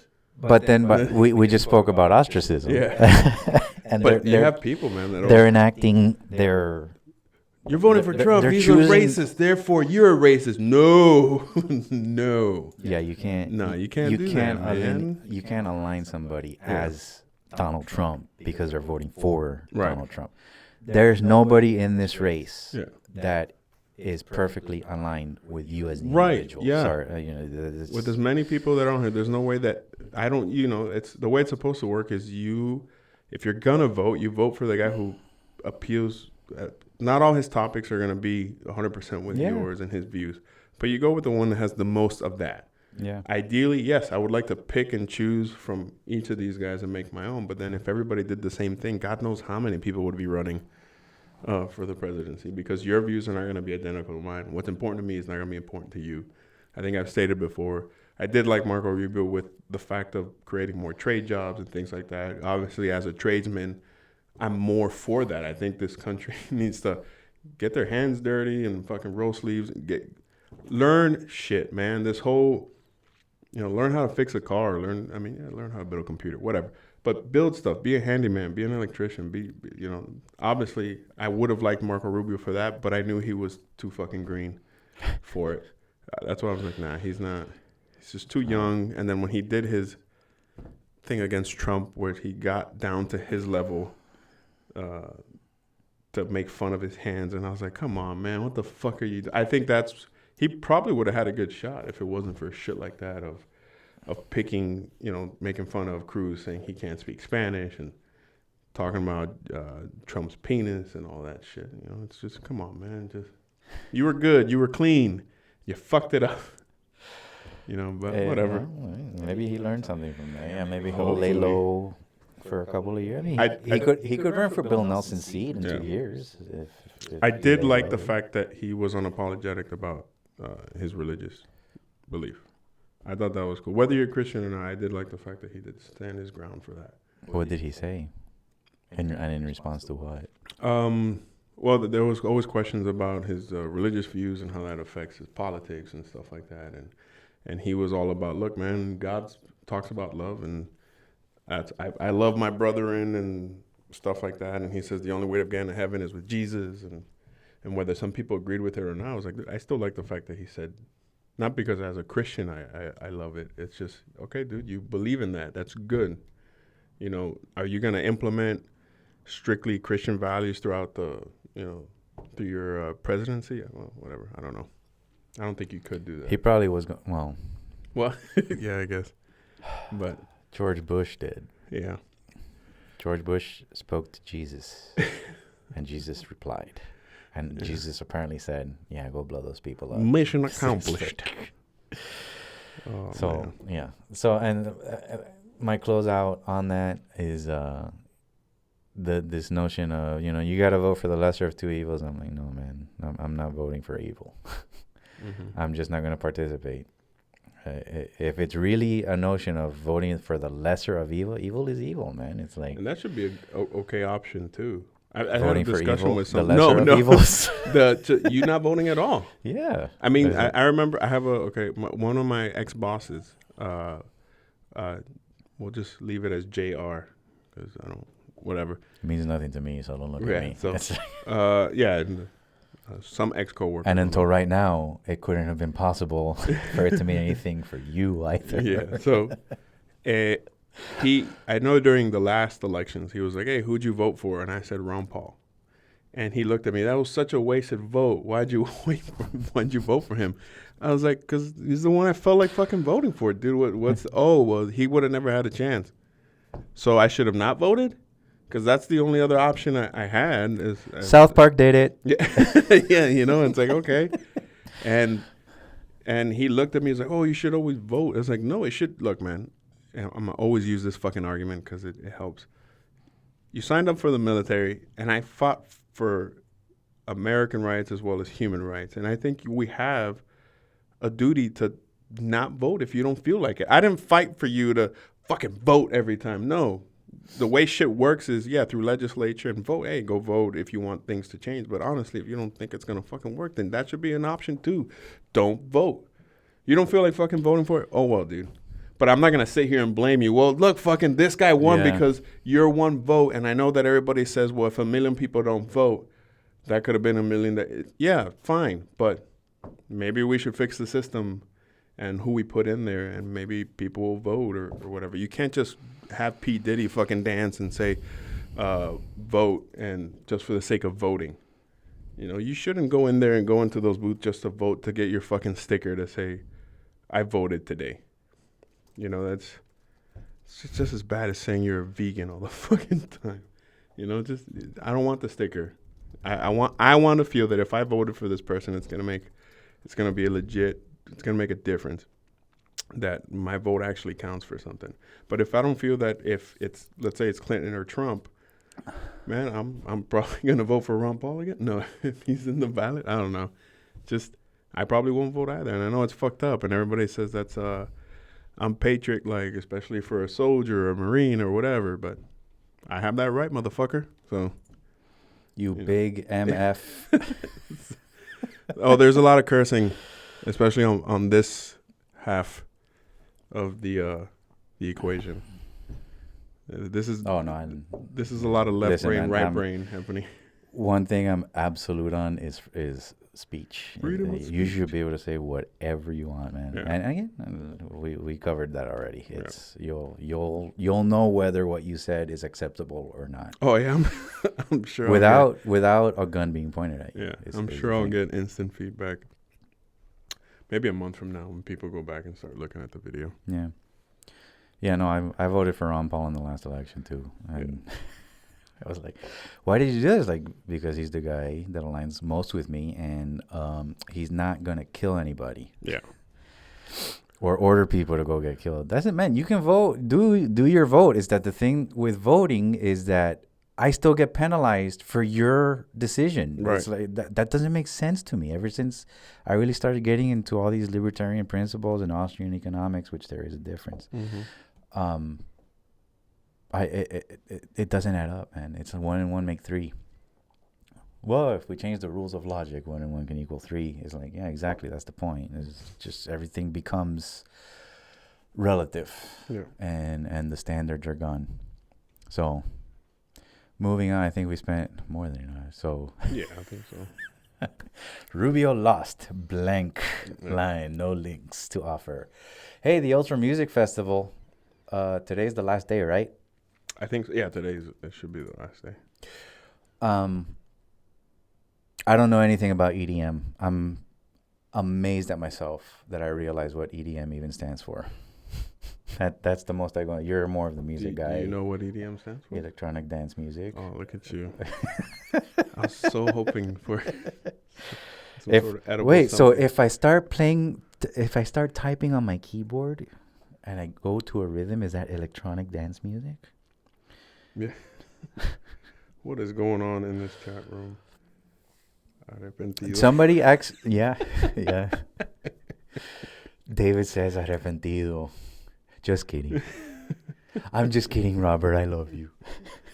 Oh, Jesus Christ. Oh, I just screwed up my back. We When did- need cushy chairs. So the reason we need you guys to donate to us is so we can have throne-like cushion chairs in Yeah. this room. And apparently we're in a So- basement somewhere that I need the gun pointed towards the door, Yes. just in case, man. I'm really more afraid that we're gonna get swatted. That's what it's there for. We're gonna get swatted. It's gonna be a We're good not- show yeah, that day. yeah. Get ready And for it. We're so low. They're not even going to use that new technology that cuts through the concrete walls and the whole the thing falls down at once. It's like, no, we'll use the front door. It's like, Okay, so Ultra Music so Festival. is that what we thought about Ultra? Yeah. We immediately evade Straight to to that. an unrelated topic. Okay, so Ultra. I vaguely remember going once, and I say vaguely because there was a lot of drug use.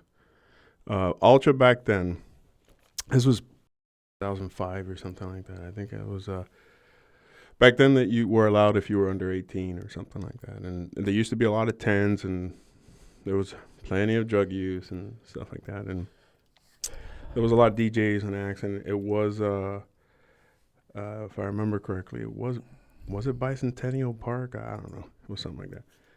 It was considered a drug festival or whatnot. You go now. It's amazing what it's gotten to. Last year, I think, was the first year that they did strictly 18 and over. I think there was also an issue with security and the fencing, and I think they corrected that or made stronger fences or whatnot.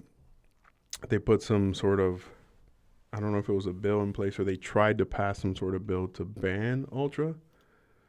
I don't know if you recall anything like that, but it didn't happen.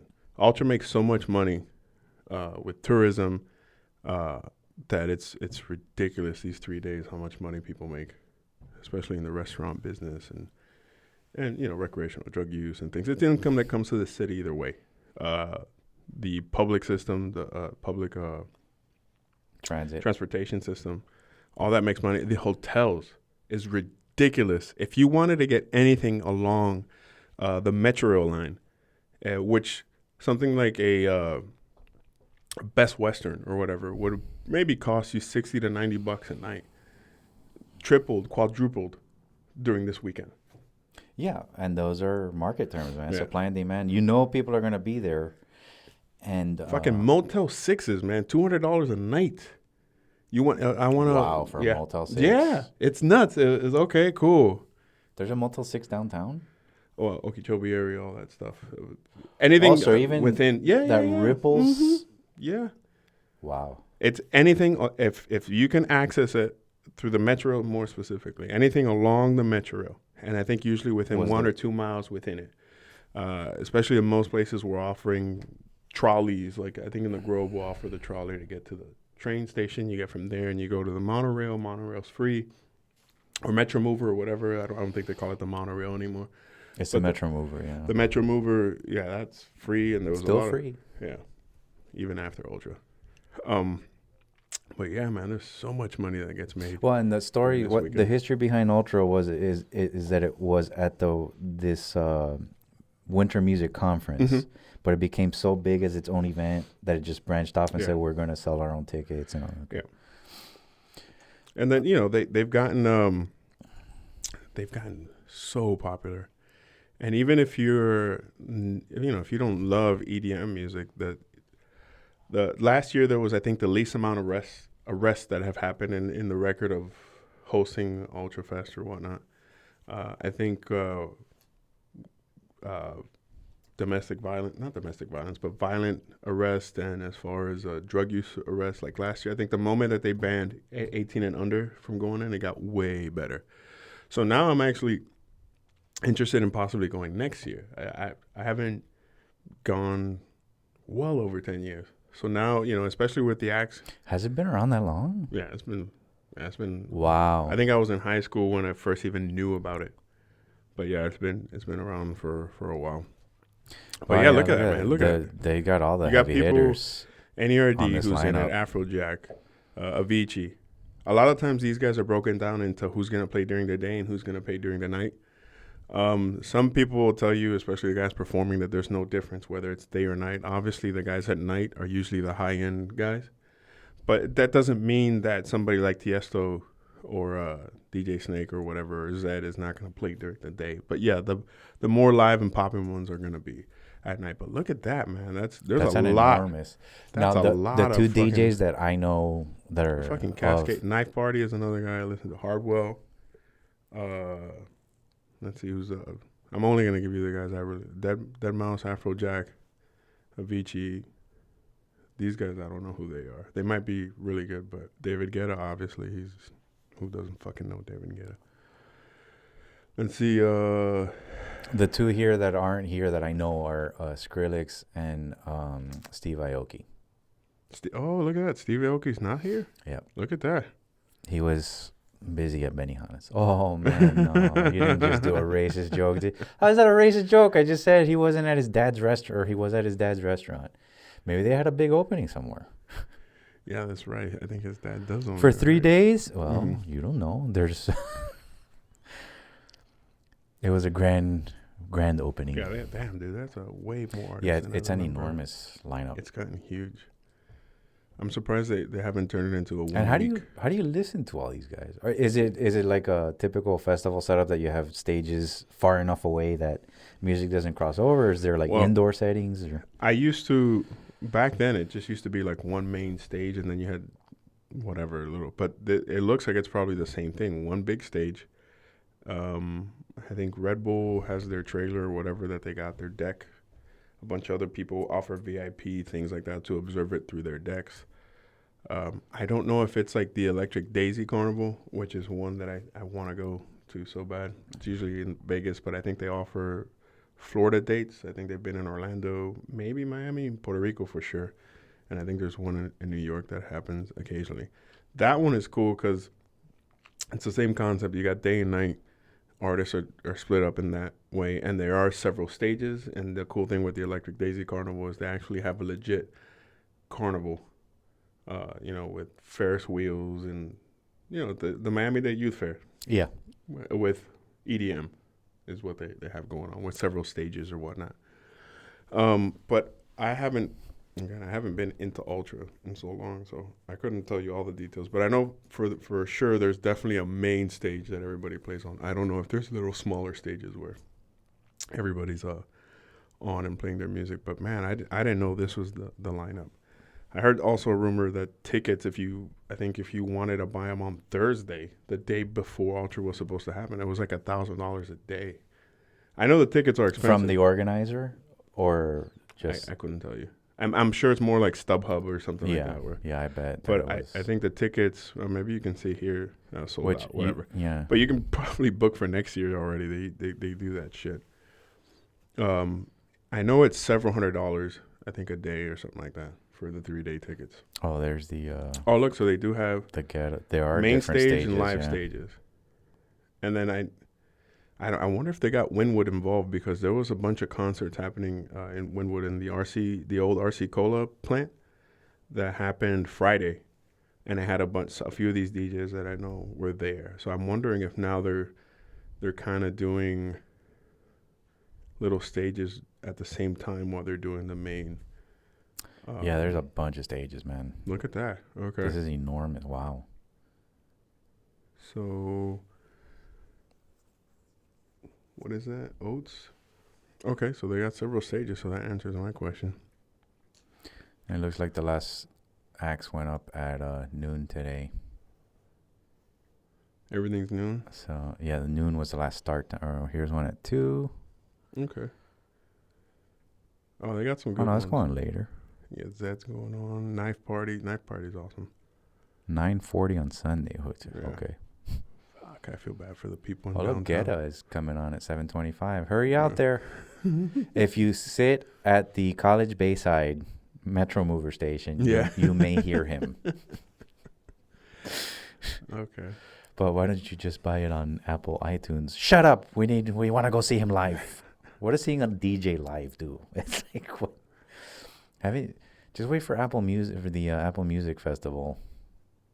Oh, that's For the happening? iTunes Music. That's a real thing? Yeah.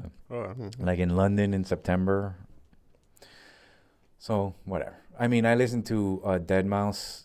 He was on last year, and I'm here waiting the whole time, and it was, we like long build-ups and disappointing drops, the whole thing, man. I was waiting for the music to drop, and it never did. And I waited an hour to do it, and it just never happened. But the positive news about this is, according to the CBS article, Day 2 Ultra Music Festival, no arrests. Look at that, man. No major issues, no deaths, nothing.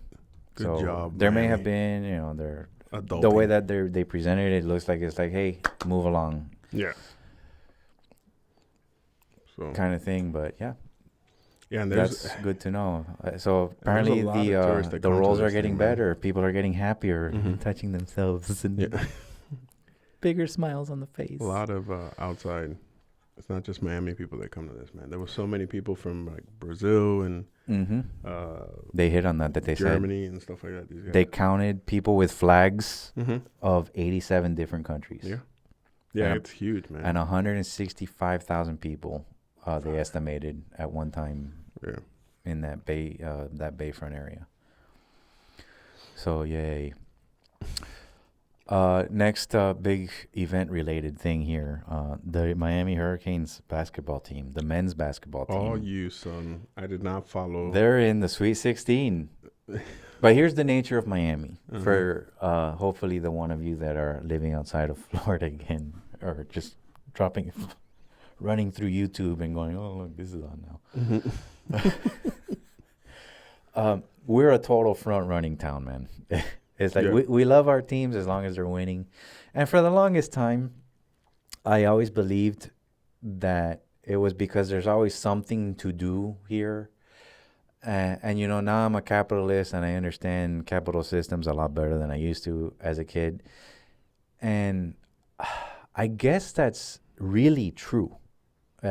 There's always... you have a right to spend your money however you want. I believe it. And you have a right to be entertained however you can be entertained for free. Yeah. And I think that is the crux of the argument, man. It's like, prove to me that you deserve my loyalty. Although, is it really loyalty if you're willing to jump the bandwagon that easily? Yeah. But I think it's a good standard to keep all these teams to. The Miami Hurricanes basketball team over the last few years under this head coach, Jim Larinaga, he's really turned his program around. He's been really good for it. There's no controversies that anybody suspects, but of course it's not a controversy until a big news item comes out about it. But he seems like an upstanding guy. My uncle mentioned that he saw him one time in some sort, whether it was like on an airplane ride or something, and my cousin was with him. It wasn't an airplane ride. They were at some location, and they had a conversation for a couple minutes. I think my cousin said, oh, yeah, I'm going to start going to this college up. And this is when they moved to North Carolina, or they were living in North Carolina. And then my uncle saw him a couple of years later, the same head coach, and said, hey, how is your daughter doing? And my uncle was like, I'm nobody from anybody. This guy must have met thousands of people in between that first meeting and the second one. And for him to remember that, either he's got eidetic memory or, the guy's a sharp tack. And he seems to be an upstanding individual. And those are always feel-good stories that you put to boost the people that you like and all that. But the guy seems like a nice guy. He's a competent coach. And hopefully that they make it. The Sweet 16, as far as I know, is the farthest the men's basketball team has ever gone. I don't remember if they've made it to the Elite Eight or not. I honestly don't recall. I'll start watching, man. I usually, when it comes to I'm a football guy, so yeah, I'm more football. I knew baseball was doing really good for a while. I guess basketballs now were really good, so I'll start watching it some more. I'm not, it goes to what you were saying. Yeah, if we're being entertained by so many outlets, you got to find the one that fights for your attention. But yeah, if they're doing, I'm going to say right now, they're doing good. Hell yeah, I'm going to start watching. I didn't even realize we had a basketball team. And so, they had stopped the program one time because of funding issues. Right. There was a decision that they had to stop either baseball or basketball, and they chose basketball. So there was like a dark period for a number of years. Yeah. I forget how many years. I think it was like 6 or 7 years or something like that. And then it came back like in the mid-'80s. Yeah. It's like 1985 or 1986. And I remember Mike Presto was the point guard. And I remember I thought he was related to the Presto ATM network. So every time I saw that at Publix, I'm like, oh, yeah, Mike Presto's family owns that or whatever. Which I'm sure is not the case. So now we know they're going to play Villanova. Villanova just won a little while ago, and that's going to be apparently a tough game. Villanova ranked a little. They're the number 2 team. The Hurricanes were number 3 in the bracket. When do you think the next game is? No, the way that works, this tournament works, is that there's places throughout the country that are already determined who's going to host the game. Okay. The only thing they wait for now is what teams are going to go. So Got it. So for the next weekend, they're wherever. What is it? Oh, in Louisville. Kentucky. So Well, I don't. the most we can do is a watch party. Okay, that'll work. Man, I So haven't seen a UM. I used to work for UM 2004. You worked for them? Yeah, through the Miller School of Medicine. And that's the last time I think I saw a basketball game at UM. And it was because we would get tickets. Sure. You'd pay, I think it was like $10 a ticket or something like that, which is awesome, man. I wish more places would do that. That they would sell you, Miami team tickets or whatever. I think that's also the last time I saw a Florida Panthers game live, which one of my buddies is really into. Him and oddly enough, my ex-father-in-law, really into hockey. I'm sorry? Yeah. Which father-in-law was this? Ex-father. Double X? So does it mean he's your father-in-law again? No. Or does it work like subtraction? That is, Yeah, like he's strictly really negative. out there. He's farther left. 2 father-in-laws He's like- ago. how Cool do you people, get- we stay connected or whatever. But yeah, they were into totally gonna go past that, Oh. so I don't have to talk about it. Okay. So it'll come up in another fucking podcast. Very into hockey. I think at the last time And I he's saw Cuban? Yeah, he is Born here, but Cuban heritage, or? dad Cuban, mom Puerto Rican, that sort of thing. Oh, okay. So, but yeah, he's Hispanic, and I think they lived in New York for a while, which is I think where it comes from, because a lot of my New Yorkan brethren are very into hockey. A lot of those Northeast guys are. Boston, yeah. So if he's from New York and he's a Rangers fan, or grew up a Rangers fan, he's a total asshole. he's a there's no Florida way. Panthers fan. He's very. If big he would on- grew up as an Islanders fan, Yeah. then he is the greatest person. I don't think he's ever potentially to mentioned ever the Rangers walk. to me, so maybe he was an Islanders fan. But yeah, he's getting my other buddy, I'm an Islanders fan, or I was when I watched hockey. who's also a fellow vet, who's a Cuban. This guy's straight up Cuban. He's my age. He's a year older, and he's super into hockey now, which is kind of cool to see. It's Yeah, like, okay, man. I've always really wanted to get into hockey because I've always wondered what is the fanaticism with it. And I started watching the game. I don't know all the rules about. I remember as a kid watching it when they won the Stanley Cup. In I was in 95. middle school. Well, they got to the Stanley Cup Finals. Yeah. They didn't. Or I'm sorry, They didn't but win the title. you assume they win because they're throwing rats. As a kid, I didn't fucking know any better. There was a big deal about that in Game 4 concerning Ray Shepard and a potential goal that was taken away from him. But we're not this bitter. whole time I thought they won. I don't know. I saw rats. Fuck yeah, we won. Yes, by the way, there was a Florida Panthers team before this year, everybody, just so you know. But yeah. I Speaking remember of front running, in middle school watching it, and I thought it was the greatest. I'm a big believer of watching live sports in the arenas because I don't think, even if I'm not a big fan of soccer, but I guarantee you, if I saw soccer live, I would tolerate it a lot more than if I saw it via the TV. I think there's something about camaraderie and everybody there, and we're all watching the game, and you got this guy rooting for it, and you rooting against the other. I mean, there's something really fun to me about that, the actual outing of going to it. So, yeah, the last time oh no shit. Yeah, speaking of soccer, yeah, Miami has a football team coming. meaning we've never International football. I mean, there have been so Founded many last year. iterations. Yeah. There have been so many Miami FC soccer Mhm. teams as we're viewing now. It's The strikers I I've don't heard I about. don't have any hope. I don't know what difference the MLS backing is going to make. David Beckham's team that's coming, quality of players maybe. and the financing. I don't know if the league does more like the NFL, that it's like, all right, we're going to give you so much financial support. All the teams are going to pitch in. The goal of this league is not to compete so fiercely that, people go under, that the Orlando team takes away business from you kind of thing. And it's like, so Miami FC is an NASL league. This is the league that's below MLS here in the States. Their inaugural season is this year, and it's starting April 2nd. I've always wanted to go to a soccer match. Yeah. Because it's a match. It's not a game. Yeah. And they play on a pitch, not a field. So April 2nd, I don't know. Is it? It's still to be determined what time it looks like. April 2nd is what, a Saturday? I so, right? think so. But here's the thing. On April 2nd is the semifinal, the first of the semifinal matches of the UEFA Champions League. That could be a problem. But I'd love to go see this. Anybody got and tickets? be a fan.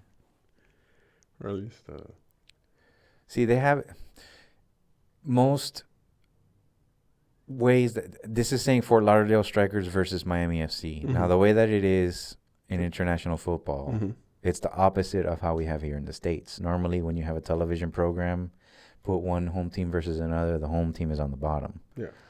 In international, it makes more sense. The home team is the one on the hosting city should be listed first. Yeah. So I don't know whether this is Fort Lauderdale. Even if it's in Miami, where the hell are they playing? I think the last Miami FC team that existed here played at Tropical Park. So I guess we could look into that. But speaking of front running, in the end, the teams don't mind because the point is that they're a business, and whatever it takes for people to get in seats and get ticket sales, which is going to cause concession stand sales, merchandising, all that, spreading the word. Kevin Spacey is a Panthers fan, by the way. Did you know this? No. He's a huge Panthers fan. Didn't know that. Read it today. So the thing with bandwagoning is that it works because it keeps the teams honest. You can't get People get so intellectually mad at lazy, and it's like they're being hipsters about it. All those guys, oh, you're a bandwagon fan. It's like, stop being a fucking hipster. Yeah, I've heard this album from, Dead Cubans before. You guys don't know this joke, but we're gonna get to Dead Cubans earlier, and I suggested it should be a band. But yeah, you're gonna be. We didn't get to that. Huh? Oh yeah, we voted that down. Yeah. Okay, good. So we don't have to talk about Dead Cubans. Sad face. So yeah, it's like you're being a hipster so about sad. it. I heard them first. It's like, yeah, dude, somebody's got to hear them first. Stop being a dick.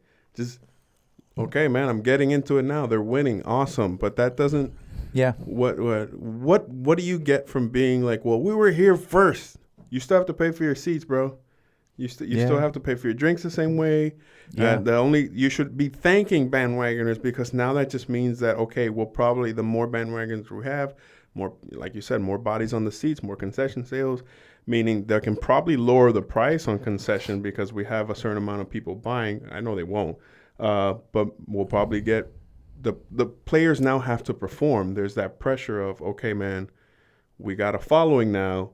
Let's not fuck this up. Hopefully. That's the thing you get the thing with having a real loyalty. I think of teams like the Green Bay Packers and things like that. Is that, man, there's people with them no matter what. Yeah. And from a management standpoint, yes. From the business standpoint, I see where things can suffer because maybe the business side doesn't have that connection with the fans. Yeah. But they're always going to be able to pitch. It's like, man, why wouldn't you come to Green Bay and play here? Because look at these great people. They're gonna have your name on their backs, no matter what. Yeah. And that's appealing to some players. There's still going to be the financing for that. But no, we're still going. Why don't you go? If you were watching the live feed, if you're watching the feed, you would know. I came in here to tell you, hey, I can't get any feed. What's going on? That's our producer again. Well, I think I'm getting a live feed, but yeah, I still got live on ours. Or did it stop? No, I think it might be our Wi-Fi. Probably. That is causing an issue. So hopefully it's still out there on the internet. Yeah. No updates on the comment here. I think we lost our fan. What was it? They wrote shun? Yeah, when we were struggling for the word. Uh-huh. Who is this? Wanderlei Saber? No, Wander. Who is this? Wander Particle. No, I'm still getting us. Oh, there. So anyway, something about bandwagoning and don't do it and whatever. Yeah. Yeah, we're bandwagoners here in Miami, but we're I don't know if it has to do how much of that has to do with being Hispanic or the high fast-paced lifestyle that we lead, or if it's just that we're a big city, because you get the same thing in New York and Los Angeles and all that. Yeah. It's usually these smaller places. And We just got shit for it because of the heat with fucking, they did a bionic team and put them together, and everybody said it's not true. Whatever. It's just, we got a lot of shit from that point on about being bandwagons and. Well, nationally speaking, but that wasn't the first time. I mean, it was because I used to be like in these chat rooms early, like in the late '90s when it was popular to be on AOL and MSN, and I would exchange with people from other parts of the country and from Canada because I was really big into hockey back then when it was a good sport. Yeah, I said that.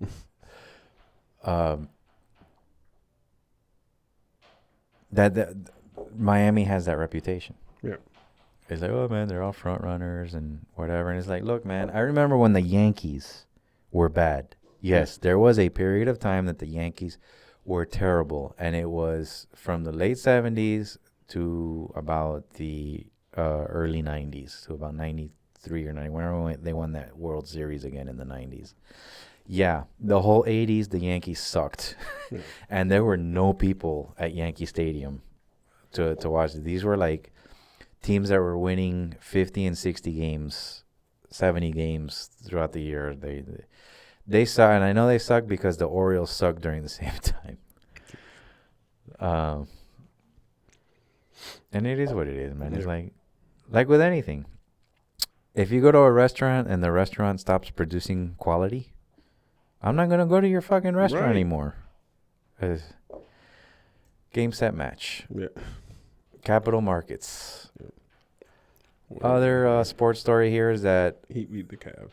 That LeBron guy came here yesterday and he had a better game than our awesome Dwayne Wade, but the Heat won.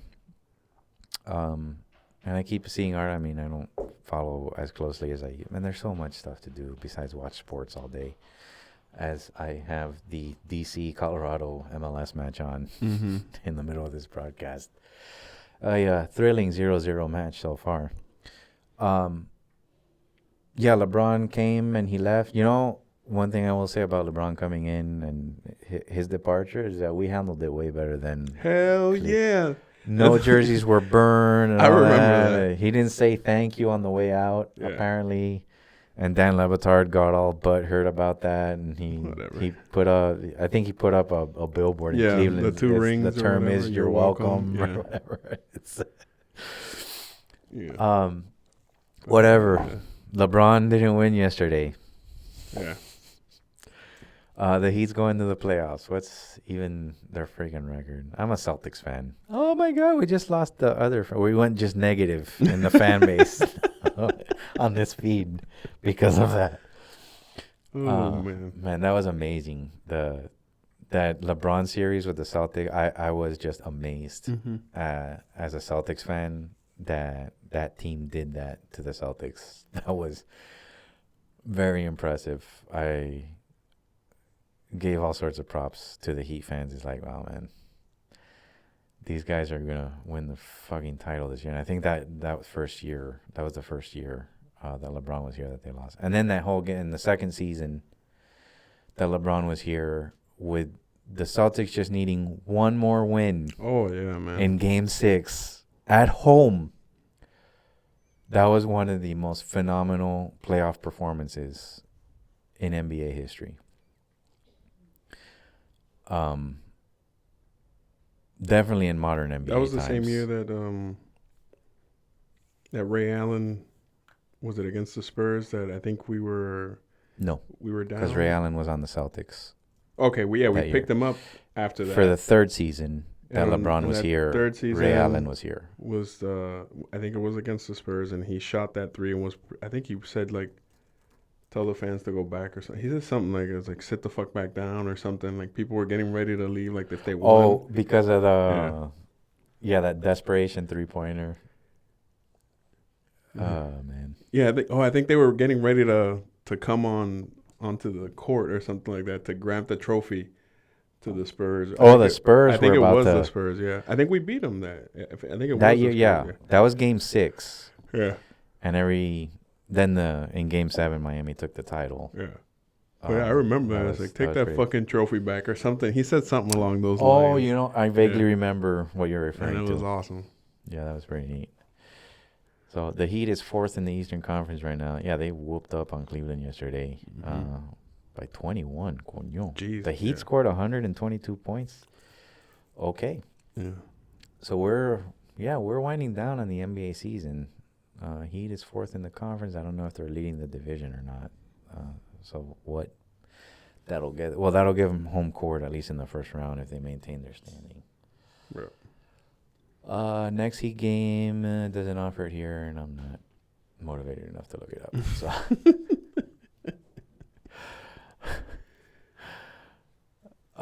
Next thing, Hulk Hogan sticking with the sports theme. Oh, man. All-time wrestling #1 character, Hulk Hogan, won his giant penis claim lawsuit. He won his Viagra lawsuit. Oh, No, that's not it. So what was the gist? What I understood of what was going on is that the video that Gawker acquired Mm-hmm. was illegal, Right.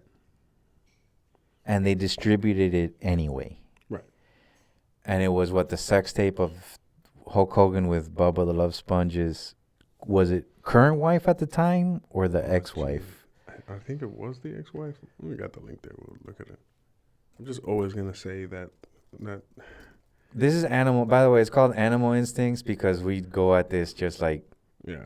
whatever comes to mind. Yeah, let's do that. The cuff. Rage. So emotional. Yes, we're going to be animalistic about this.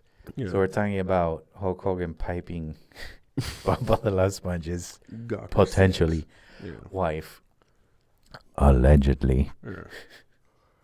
See, I can't get over that. I said it before. That line where Okay, he it was an like, invasion of privacy lawsuit. Okay. $115 million, man. And in Florida, I was reading that in Florida, Gawker is appealing.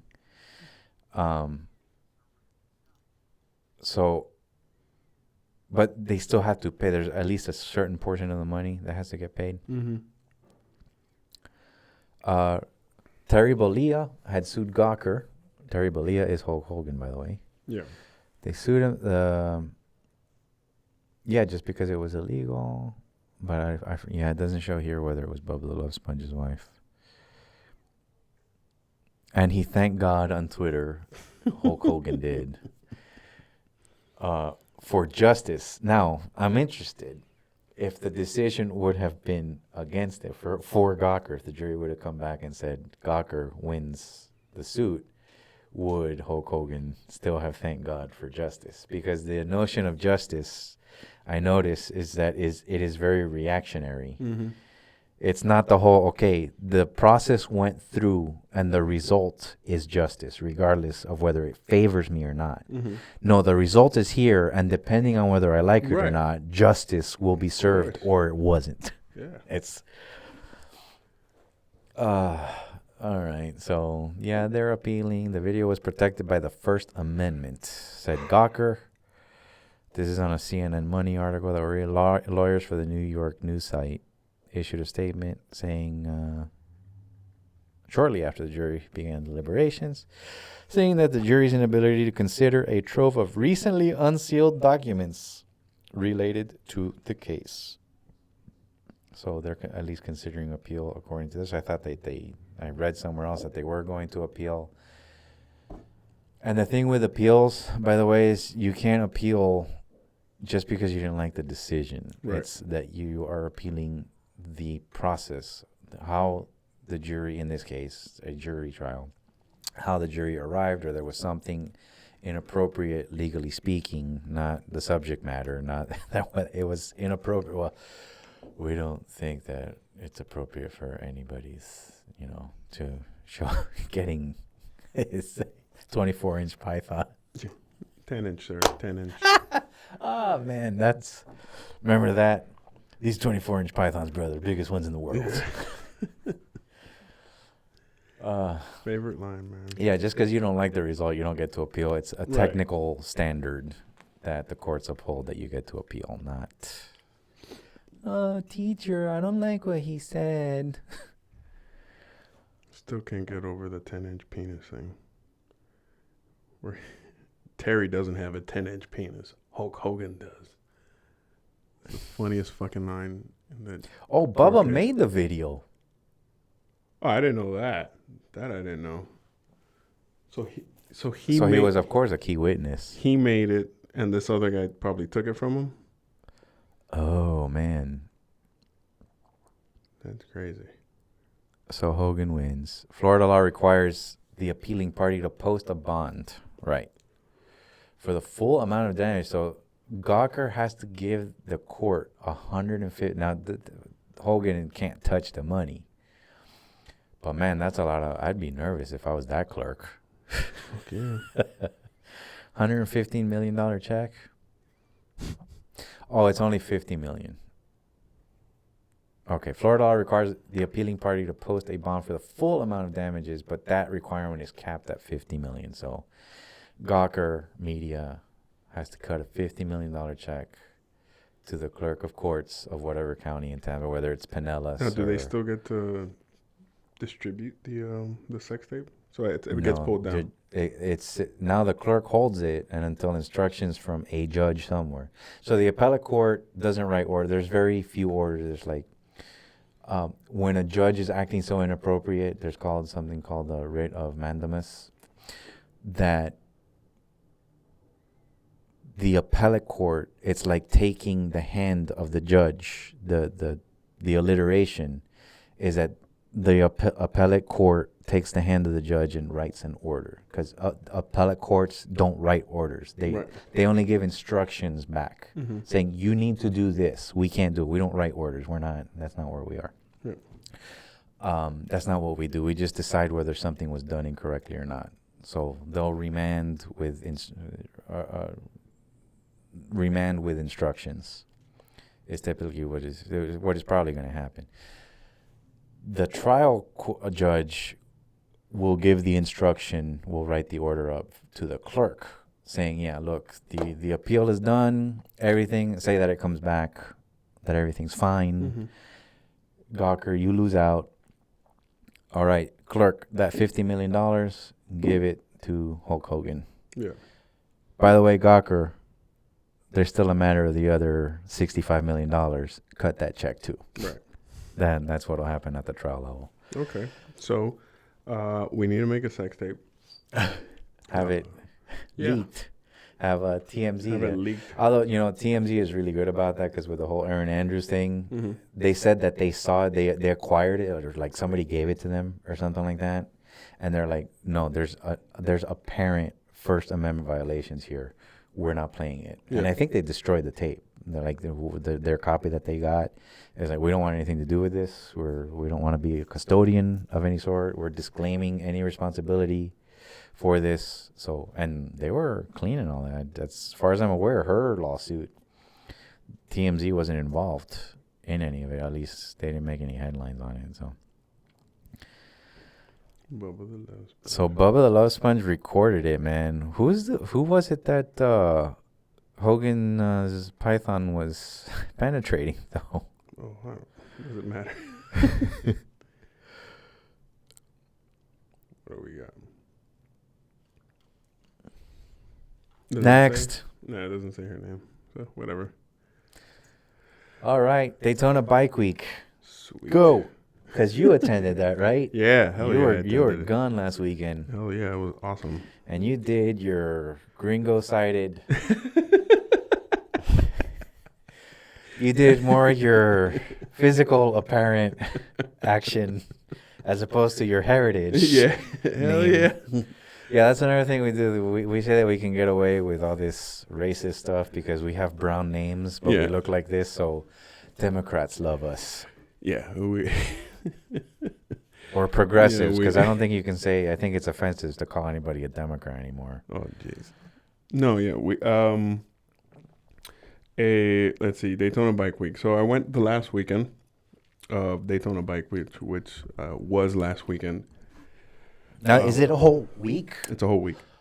Okay, It's a whole. that's where my it's a whole I week. thought that you got up there the first day, and it's like, okay, you're gonna be off this whole No. week, and No, So you I just- I you would caught have the tail loved end to of have it. done a whole week, but I think it's like most oh, vacations. am I off camera here? Sorry. Like Go most ahead. vacations where if you do like a week long cruise or something like that, the first 3 or 4 days are awesome, and then towards the end you're kind of like, all right, I'm sick of this shit. Let me go home. I gotta bail. Yeah. Right.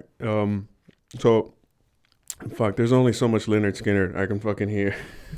While Yeah, man. okay, I love Leonard Skinner and I love Motley Crue and I love all those songs and it's awesome. It's pronounced Leonard Skinner. Sorry, my bad. My bad, y'all. So yeah, you listen That's the to name of one of their albums. It's pronounced Leonard Skinner. Yeah. There you go. So, you get to listen to a lot of classic rock and country music and stuff like that. There is no, and I'm going to repeat this to everybody from Miami, there is no, I'm not even going to say it's allowed. It's just they don't play it. There's no Pitbull. There's no Black Eyed Peas. There's no EDM music. It is strictly, man, fucking classic rock, 80s hairband, country music. That's all that gets played. And everybody who does covers, because most of the bands there don't, unless the original guys come in, like Eddie Money came in and did his concert or whatnot. That was pretty cool. I've seen him in concert. Yeah, the Charlie's Daniels band was there. Was he like tired and sluggish? Because when I saw it, and this is like a few years ago already. No. He was walking off stage at one point. It was Two like tickets to Barrett. Yeah, that's it. That's the only fucking song I know from that guy because the Geico What's that commercial. I think song? it was or State Farm. But Take Me Home Tonight. He was singing, Okay. and we Oh, I saw know that him one too, walking yeah. off stage, and as he got, like exit stage left, he Yeah. was doing this. With, like, dude, I'm not gonna make it through the rest of this song, man. let alone the concert. No, But he pulled through. He was a champ. yeah, these guys are pretty good and So what you're saying? It sounds like a Trump rally. well, interesting enough, there are a lot of in Daytona Bike Week. For the most part, when you're going through, I stayed in what is the beach I stayed in? Daytona. No, I stayed just up. It was New Smyrna Beach, so it's just off. Okay. It's all Daytona or whatever. But you're from the main event where it's Main Street and everybody rides their bikes through and revs their engines. Maybe 15 or 20 minute drive away from that. So in New Smyrna Beach and even we drove to St. Augustine on the Saturday to get out of the Daytona for a little bit. There's a lot of Trump supporters. And people are, they're vocal about it, but they're not newfound Christian about it. They're not fucking, you need to vote for Trump, and if you don't, I fucking hate you. What was great, which was, maybe it was skewed on my part, maybe it was a little racist on my part, but I just assumed going to Daytona Bike Week, I always had my gun strapped on me and everything. Yeah. I just assumed this was going to be Roadhouse with Patrick Swayze. That's what I thought. It was going to be chicken wires in front of people. Blind guy's going to be playing the instrument. They're just going to be throwing bottles. Not at all. I felt like such an asshole for even thinking that. What if he calls my mama a whore? Right? Is she? Man, people would bump into each other. Nicest. Oh, I'm sorry. Guys, man, look, I look like a cornbread fucking white dude when I'm up there anyways. Yeah. People didn't even know I was Spanish until I told them that, I was born in Puerto Rico, whatever. And then, I had a conversation with somebody. Oh, you're just a big old Mexican, aren't you? And I was like, not really, but fuck it, man. Did I offend you? No, not at all, man. I'm cool with it. It's whatever. It's at least you got Spanish, right? We're north of Palm Beach, I guess. Right. Right. So it was a couple from Wisconsin. They were super nice, man. I was so pleasantly surprised that it made me want to do more of those events where it's like, man, how could this group of people who I just assumed all Anglo-Saxon white, for the most part, most of them were all about Trump. And then when you would say your political view, because they would talk about, hey, who you voting for? I was like, not Trump. And I made it vocal, not him. And they're like, oh, that's cool. Why not? Imagine that. Well, I think he's crazy. Oh, but I think the vets are going to support him. I'm a vet. Oh, okay. Well, why wouldn't a vet support him? Fuck, some of the shit he says is fucking nuts, man. And it's, we don't all want to go to war. Oh, okay, cool. That's cool. So did you like the drinks at the? Yeah, fuck yeah. Jack Daniel's fire. Awesome drink. I loved it. That was my drink of choice the whole week. Super nice people, man. They weren't the the perception that you get, especially with white America, that I think we talked about before, that everybody's like, no, I can't tell you who I'm voting for. Yeah. Man, these white dudes, after a few drinks, they're all about talking about it. And I didn't notice a fight. I don't think there was any reports about people getting assaulted or getting into brawls or anything like that. People would bump me all the time. What was one example? Some guy dropped my drink. He hit me, and I looked at him. I was like, oh, man, that fucking sucks. He goes, I'll buy you another one. Oh, okay. Not Miami behavior at all. It's like in Miami, somebody bumps your drink. It's like, oh, you shouldn't have been standing there. Or you get into a fight with the guy. Like, hey, what the fuck? Watch it. Or I think I told one guy, I was so fucking hopped up in testosterone that I was like, hey, man, be careful. Oh, I'm sorry, man. I didn't see you there. My bad. I was like, oh, okay. Thank you. And then the guy came afterwards like, man, isn't this guy fucking awesome? Yeah. Yes, he is. Man, I just made a new friend. This is, so totally different, man. And then I think I mentioned to you guys or whatever, you guys know I'm going through Lent. So I didn't know how much of this, and for those who don't know, I gave up all forms of sex for Lent. The newfound Christianity thing he was just criticizing. Right. By the way, I have this hammer. So everything's a nail. I don't, man, and Sunday, whatever. I wasn't team white girl before Daytona, and then Daytona comes along, and I was, man, white girls, they came, I'm an ass man, so they all been doing their squats. They've all been watching what is it? Autumn Calabresi's 21 Day Fix or something from Beachbody or whatever. P90X. They've all been doing their P90X or hot yoga, whatever, because they're all fucking. They came out with booty out of nowhere, and from Daytona Bike Week on, I am definitely team white girl now, or at least they're in the running amongst other groups, other heritages that they can play now. Before I was totally no blondes. No blondes, no team white girl. No, now it's like, fuck yeah, team white girl all the way. Why not? And super nice, man. All of them, I don't know if it's because I'm not used to it being in Miami, but even the bartenders, they were all super nice, and they all call you honey. And part of that's like, yeah. And it didn't sound belittling like when a girl here in Miami, listen, honey. Like, it didn't sound like that at all. It was perfect. It was all right, cool. It was cool, man. That made me want to buy more drinks from you. Thank you. You treat me nice. You treat me well. I will reciprocate it with a tip. Yeah. And I wish it would have been the tip of my hog, but no. So I had to give them monetary. So super nice people. Even if you didn't like the songs that were being played, the atmosphere was so awesome and so energetic, and everybody's just there to have a good time. It wasn't like when you go to the clubs here in Miami, there's always somebody mean mugging. The guy who I thought was mean mugging was just like looking for his wife. Found her, awesome. Now we get to rock out, and that's it. It was some chick on stilts came out of nowhere and started giving Jaeger shots to people. It was like, what? This is fucking awesome. This is great. I love Daytona Bike Week. All these little random. There's something called the Iron Horse Saloon. I think it was Saloon. Something Spoke. I always forget what the fuck the name it was. The No Name Bar. All these little smaller places that are off of Daytona that are on the main road or whatever. Those places just look like it's somebody's farm, and they just set up a wooden stage, and and they're gonna have some artist play or whatnot, and they're just doing their home cooked barbecue or whatever. And in the daytime, you look at it and you're like, yeah, it just looks like a bunch of old lumber. Somebody put some fucking lights and a barbecue pit there. There's no way this is gonna get packed. It gets fucking packed. Yeah, it gets fucking packed, and nothing but bikes coming in there. Nobody treating each other like shit. The barbecue was obviously, the FDA is not in there giving them grades or anything. It's just strictly black folk cooking barbecue. I didn't see white people cook barbecue at all. It was strictly black folks.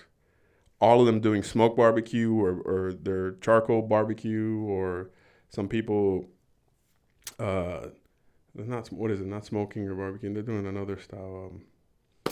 Sweating. Is it sweating? Is that what it is? I saw guys, or rotisserie, a bunch of shit I saw, different types of cooking that was going on there.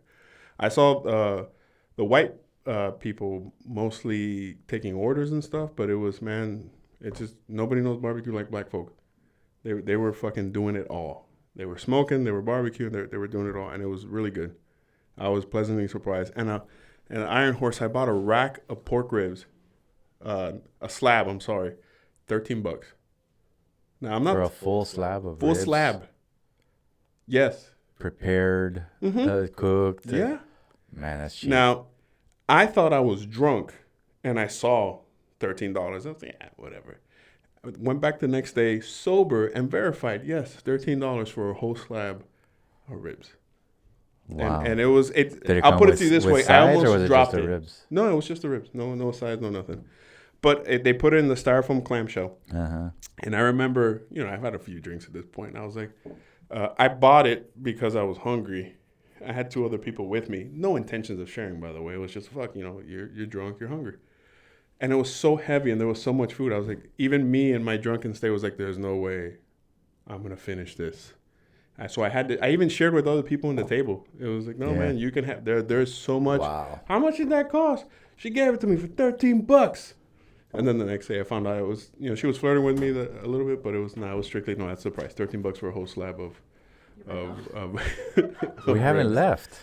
Yeah. We're on. What happened to the screen? Well, if you hit play, it'll do it. Because sometimes if you come off, It might be a Wi-Fi issue. We were saying. if you hit play, it'll load up and it'll do it. It's still recording. It's a normal It'll loop over. Yeah, it'll do it either way. It's still recording. See, bam, there you go. So you'll pop up into our screen. Yeah. So Daytona Bike Week. Even if you're not a biker, there was people there with cars. People that were patrons that just wanted to, tourists that want to see what's going on and seeing all the bikers, getting memorabilia, meet and greets with folks, looking at people's bikes. So many beautiful bikes. Even if you're not a biker, if you're or now there's the PC term rider. You can't say biker anymore. Which fuck that. I'm gonna say biker either way. That was an actual thing. There was like a thing about we're now identifying ourselves as like we're fucking transgender. We're identifying ourselves as riders now. We're not bikers, and I was totally against that. And the most part, there was What's the difference? the same thing of you can't call a massage therapist a masseuse because a masseuse is related to someone who gives you sexual favors, right? It was always a fucking masseuse. But they're trying to change it and say, no, it's massage therapist. I learned this through my massage therapist, who I kept calling a masseuse. And wink. And turned out you can't say masseuse. It has to be massage therapist. So same thing with the biker thing. They want you to be known as riders, not bikers. Because there's a stigma of being called a biker, which none of us are going to follow that. Yeah, you have to have standards of some sort. But So whatever. even if you're not a biker, even if you're not really into bikes, man, you need to go and just walk the streets of Main Street. It might be crowded, but like I'll put it that first day. I mean, I'm still cautious. I still had my piece on me every time, and I was very big on putting my wallet in my front pocket and stuff like that. Nothing happened, man.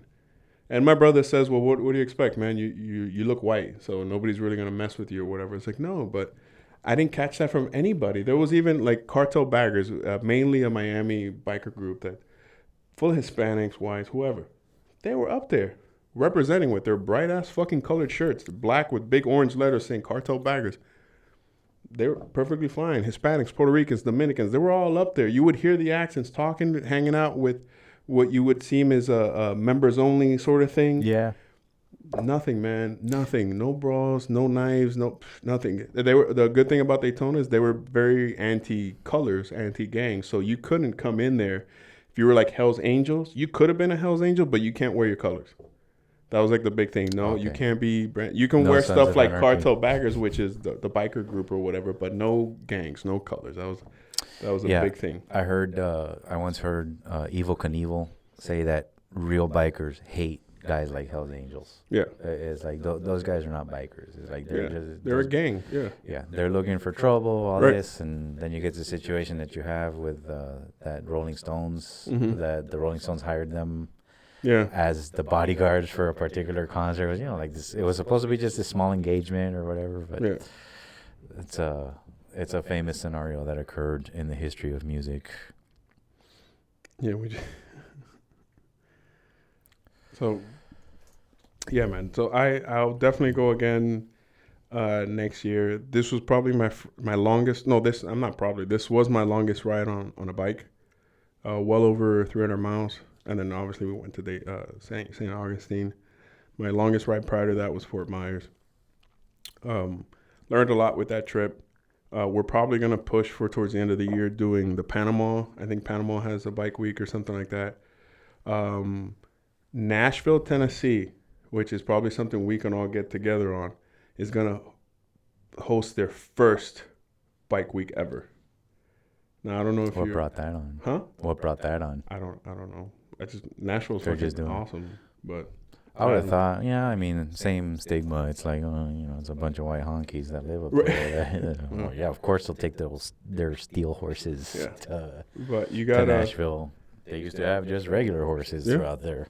But they yeah, I'll look more into it, but that was something that came up and I got really excited about because of I love live music. You've turned me on to a few Miami groups that I didn't even know fucking existed. Suenalo. It's like, man, if I would have just heard them on Spotify, I'd been like, oh, okay, cool. But there is something about, like you can tell who artists, a band or whatever, the quality of their music when you hear them live. And that, like a group like Suenalo heard them live here, and I was like, man, they fucking, they're good. The production quality of a live performance for any band will tell a lot about how good their musicianship actually is. Even when I was stationed in California, same thing, hearing people like the Red Hot Chili Peppers live, or even they're good Slipknot live or Mary J. Blige. Yeah, I did. There was a temporary security duty thing that you did in the Marine Corps where you had black pants, white shirt, and they would you do it for free. Right. And they would have Marines as security. And like Mary J. Blige is really good live. I liked her live. Toby Keith, surprisingly enough, man, he was good. Paddy seen him. Yeah, I liked him. He was cool. Who's another one? Red Hot Chili Peppers for sure. They were fucking nuts. Korn, I think this was when they were coming out of retirement, so they were okay. Was this after one of the guitar players? There was a time that he got like really fat or whatever, and they stopped performing live. And I think this was around 2005. It was mid 2000. Yeah, when one of the guitar players, I forget which one, he turned Christian, so he left the band altogether because he didn't agree with Jonathan Davis's lifestyle and his wife's lifestyle. Yeah. So they were good too. There was a bunch of groups. Who's another one? Man, I can't believe I'm forgetting his name, but he was surprisingly Willie Nelson. Willie Nelson saw him live, and I was like, "Fuck, dude! If I wasn't a Willie Nelson fan before, I am now." So yeah, he's super cool, super mellow. Obviously, the whole time he's playing music is great. So yeah, I love. I used to buy a dime bag when it used to cost a dime. You know what I'm saying? So in Nashville, they're super big on live music and all these up and coming stars, and so I'm excited about that. I love listening to live music. So if they do that, I definitely want to go, especially if it's their first year, because I think that it'll be a cool badge of honor to have that I went to the first, and get to tell my kids, 30 years from now, it's like, yeah, I was at the first one. Another one that I didn't know existed was New Hampshire has the oldest and longest running bike week. I think over 100 years old. I think it was New Hampshire. The live for your die state. Yeah. Sturgis is one that's on my bucket list, but I'm definitely not riding all the way to fucking Sturgis on a bike. That is, we either ship the bikes over there and you ride your bike in South Dakota, or we take it on a trailer or an RV or something. But that's going to be one of those that I won't do the whole. That's a couple thousand miles. Right? Yeah, and that is like you have to take 10 days off, maybe 2 weeks complete. Right. So it didn't seem worth it to me. I would rather just either ship the bike over or take it on a trailer or whatever, and that's it. Right. Or worst case scenario, just rent a bike. You would want to just take your bike, but rent a bike over there. But everybody says Sturgis is nice. It's not what you would think. It's not Hell's Angels. It's not the Mongols. It's not all these groups. It's also you need to go. It's almost mandatory if you're a biker. You should do at least one Sturgis event. So that's in the works too. So yeah, Daytona Bike Week, recommended whether you're a 4-wheeler or a 2-wheeler or a 2-footer, whatever. Just go. It's super fun. The food's amazing. Awesome music, whether you like the groups or not. It's just they're all. If you just love music, they're good. Whether you like The Doors, or they do covers of everybody. I don't think anybody ever played their own original content. Mostly, it was all covers of groups, and they all do a pretty good job. So basically, it's a festival. Yeah. And it just happens that the bike thing is so the standout. Yeah, that's the big thing with them. What else we got? St. Paddy's Day happened this week. Yeah, I already told you. I guess I'll bring it up too. I ate it. What is this? All right. Well, I learned the post that I made on Facebook on St. Paddy's Day, Mm-hmm. and it's spelled Paddys, by the way, because it was a guy, not a girl. No offense to Paddy. Is she watching? She's not watching. She's gonna bust in this room. And I again. said, bitch. You said what? I learned that he's the patron saint of Ireland, is the one that everybody knows. He's the patron saint of Montserrat and the patron saint of Nigeria. He is the patron saint of paralegals and the patron saint of engineers. That's all I remember from the Wikipedia list. And it's wonderful to be Irish. There's an affinity I have toward the Irish people. They have they're some of the greatest Western writers. Post-industrial era. Not what I thought you were gonna say. Post-industrial era I thought writers. you were gonna go where I was like, yeah, food and beer. That's where I was gonna go with it. What is Irish cuisine, man? I mean, I love potatoes. I love corned beef hash, man. Yeah, corned beef hash. I do love that too. So good, so good. Bangers and mash. Yeah, so I don't think I've had a banger. it's sausage.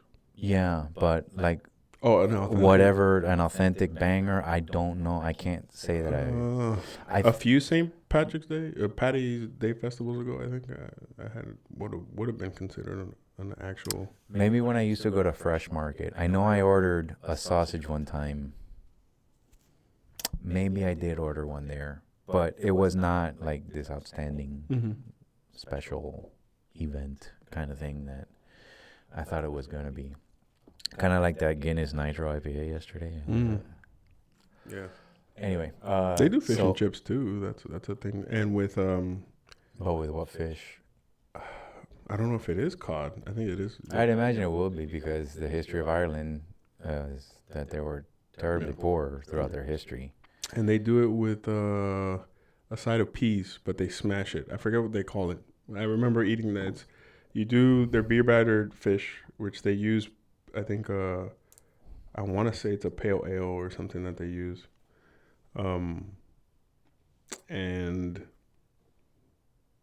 yeah, I think I forget what it's called. They use peas, but they smash it. I think there's a name, either they call it smashy peas or sticky peas or something to that effect. Okay. But that is what's served with fish and chips. So it's not like when you go to Epcot, can I get fish and chips? It's fish and chips and peas, which is a weird combination, but yeah. In Ireland? Mm-hmm. Oh, okay. The UK, but yeah, Ireland. Oh, that's right. Too, so it's all the same shit. That's let me not say most, that. But most Irish people are incensed that yeah, they have to be part of the UK. yeah. So. Along with the Scots. Yeah. The problem with Scotland is that it is full of Scots. Yeah. Braveheart reference.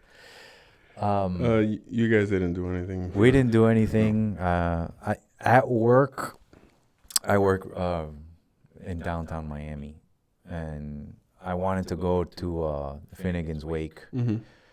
That's right there down the street on the river. But Paddy never responded, and by the time quitting time came around, I was tired, and I'm like, yeah, I'm just gonna go. I don't want to be around a crowd right now. So I retired to my chambers.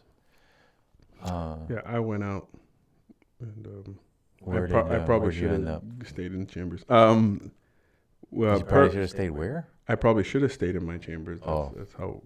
It wasn't okay. So, coming off of the high of Daytona Bike Week, I expected St. Patrick's Day to follow along the same lines.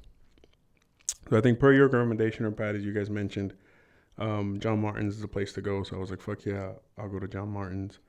And I'm not mad that you gave me the recommendation. I'm glad, I found an Irish pub or / restaurant or whatever in Miracle Mile that I didn't really know existed. Good fish and chips. I'll see, now I got to try it. So, but Finnegan's is better. Okay, there you go. So more food, yay. Not So Flanagan. I Right, never isn't noticed Flanagan? it, and I get my massages right in front. Am I confusing it with Waxy O'Connor? Okay, keep talking. I'll look it So up. so I never notice John Martin's, even though I always get my massages and the massage every right in front of this place. It's fucking right there.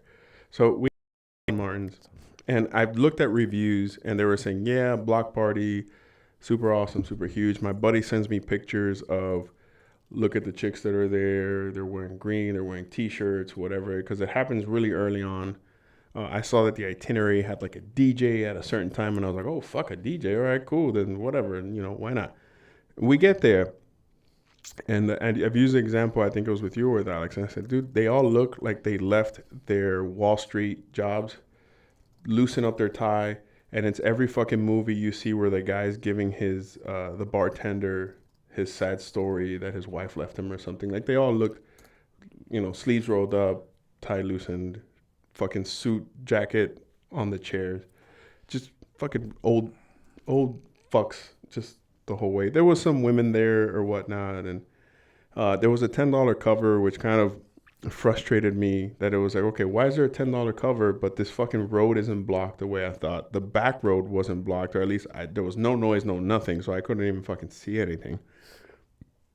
And it was super packed inside. I give him credit to that, but. And then the guy at the door, which is maybe speaks volumes about Miami, just had no interest of talking to me and my buddies. And it's not like we were dressed like if we were vagabonds or something. We were dressed decent. This guy was, what you got to do. He sounded like he was from fucking Boston also. And I was like, I'm not going to get mad at that guy. Angry Irish accent. Right. And I was like, okay, cool. So this is our first time coming here. What do we have to do?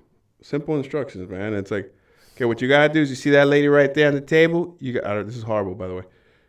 You gotta give her $10, and you get to come in.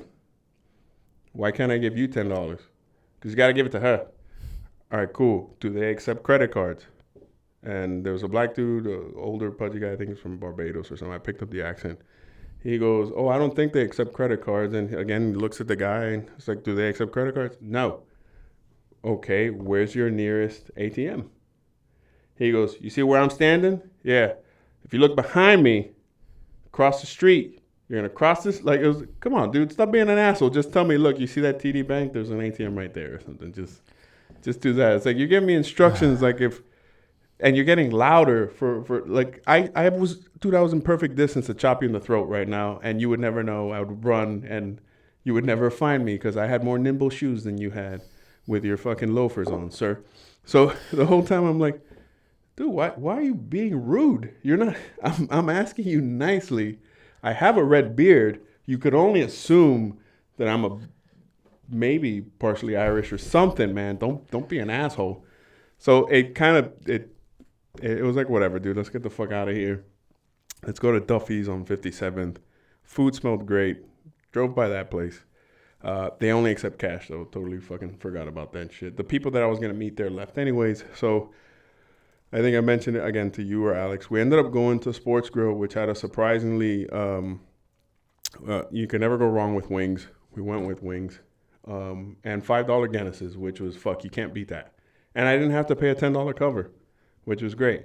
Good vibe there. Women, guys, they were all pretty cool. We ate there, and then we left per a recommendation from one of our buddies.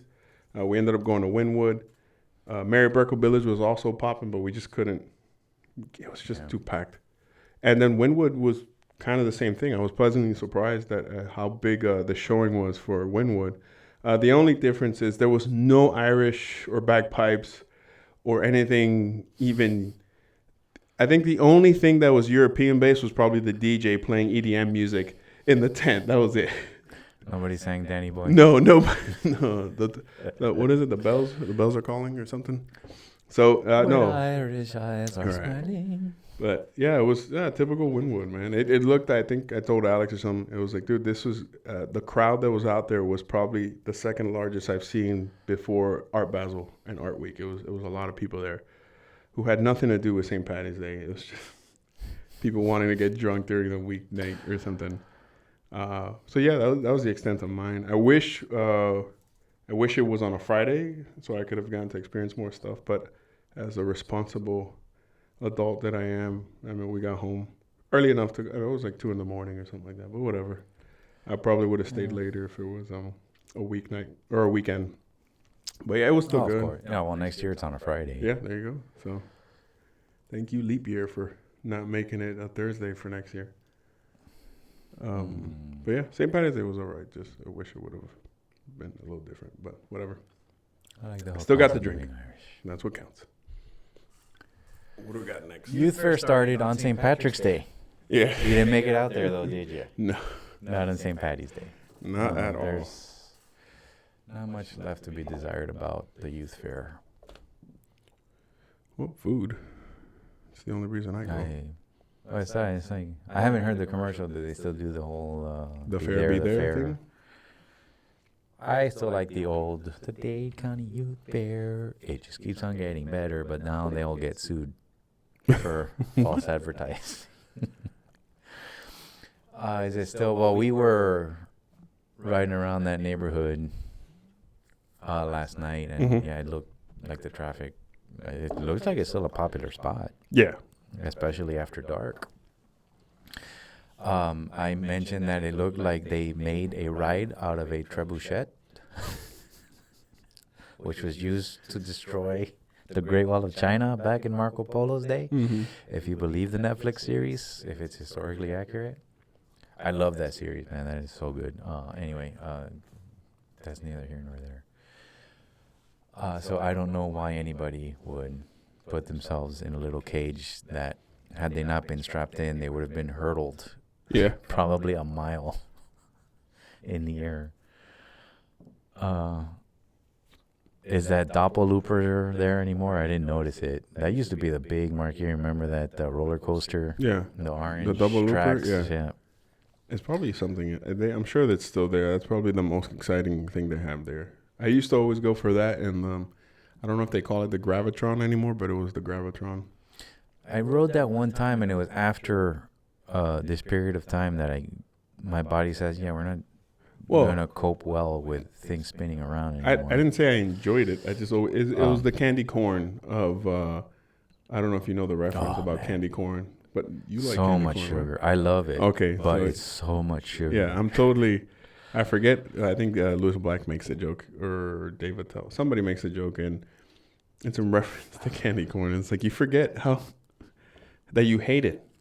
It comes every year. Oh my God, candy corn! You eat it, and you're like, oh fuck, what was I thinking?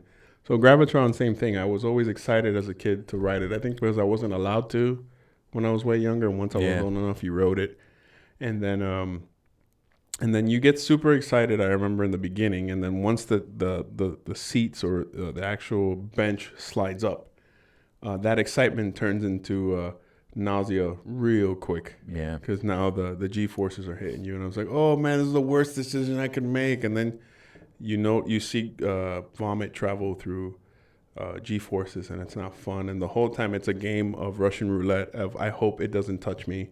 Ill.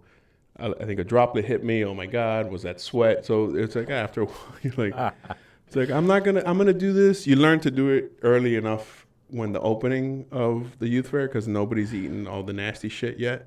The ones that ride it later on, those are the Oh, there. So there's a game plan. Yeah. I know that. I know that I always did the rides and then I ate. Yeah. That I always knew, but and that other people did not follow that. That never. Hell no, I never processed that.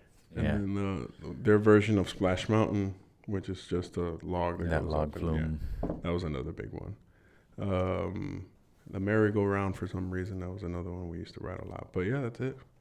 I think the extent of what I'll do now, and it's only for the sheer convenience of not having to walk far, is get on their transporter thing. I don't even know what that's called, but that it just takes you from one end of the fair to the other.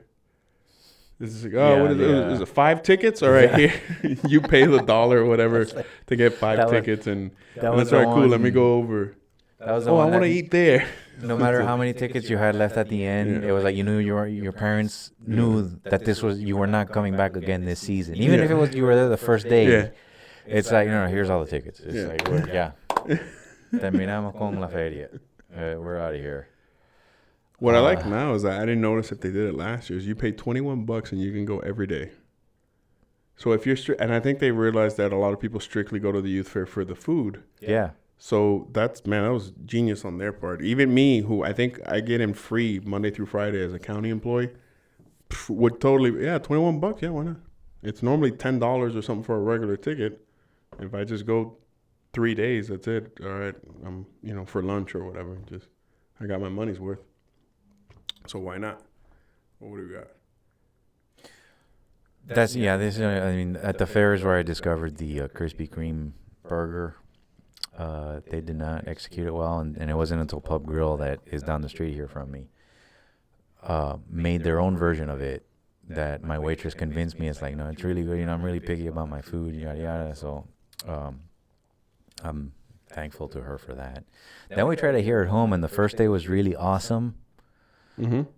And then for New Year's Eve, we did it. And something went wrong. I don't know what it was. It didn't have the same pop to it. And then we discovered with the guava burger from the that burger place, Shack, yeah. Burger Shack, Burger Shack. Yeah. That it looks like you need to take one, slice it in half, and then They're doing their own brick and mortar. Although place they now, had too. their, are they? Yeah, I've been following. Oh, good for them. I don't know why you would take a step back like that, but good for them. I don't. Hopefully they did like some Starbucks area analysis that they'll be profitable for a long time. I don't think they're gonna stop their food truck though. I know most that, of these places. Miss Jesus, I think is one of the few that still has that they'll get a brick and mortar place, but they'll still keep their food trucks. Most of them don't do that. Most of them will get the brick and mortar place, and that's it. And they retire. Yeah, which I think food is truck. Why not? Why not keep the food truck? Get it. Like I would think the food truck is a good marketing tool, especially if you want to start in a new area. It's like, all right, cool. You build up a fan base in Miami, in the route area specifically. Establish your brick and mortar. Now take that food truck to like Miami Beach or something. Yeah. Or Fort Lauderdale. And then I think I don't know why most restaurants won't do that. Rather than just, fuck it, let's go gun-ho and go straight into brick and mortar. It's like, no. It's like, I think we need lights in front here. That'll all come on the next one. There was like a $14 lamp on sale on Amazon this week. LED lamp. What's the next thing we got?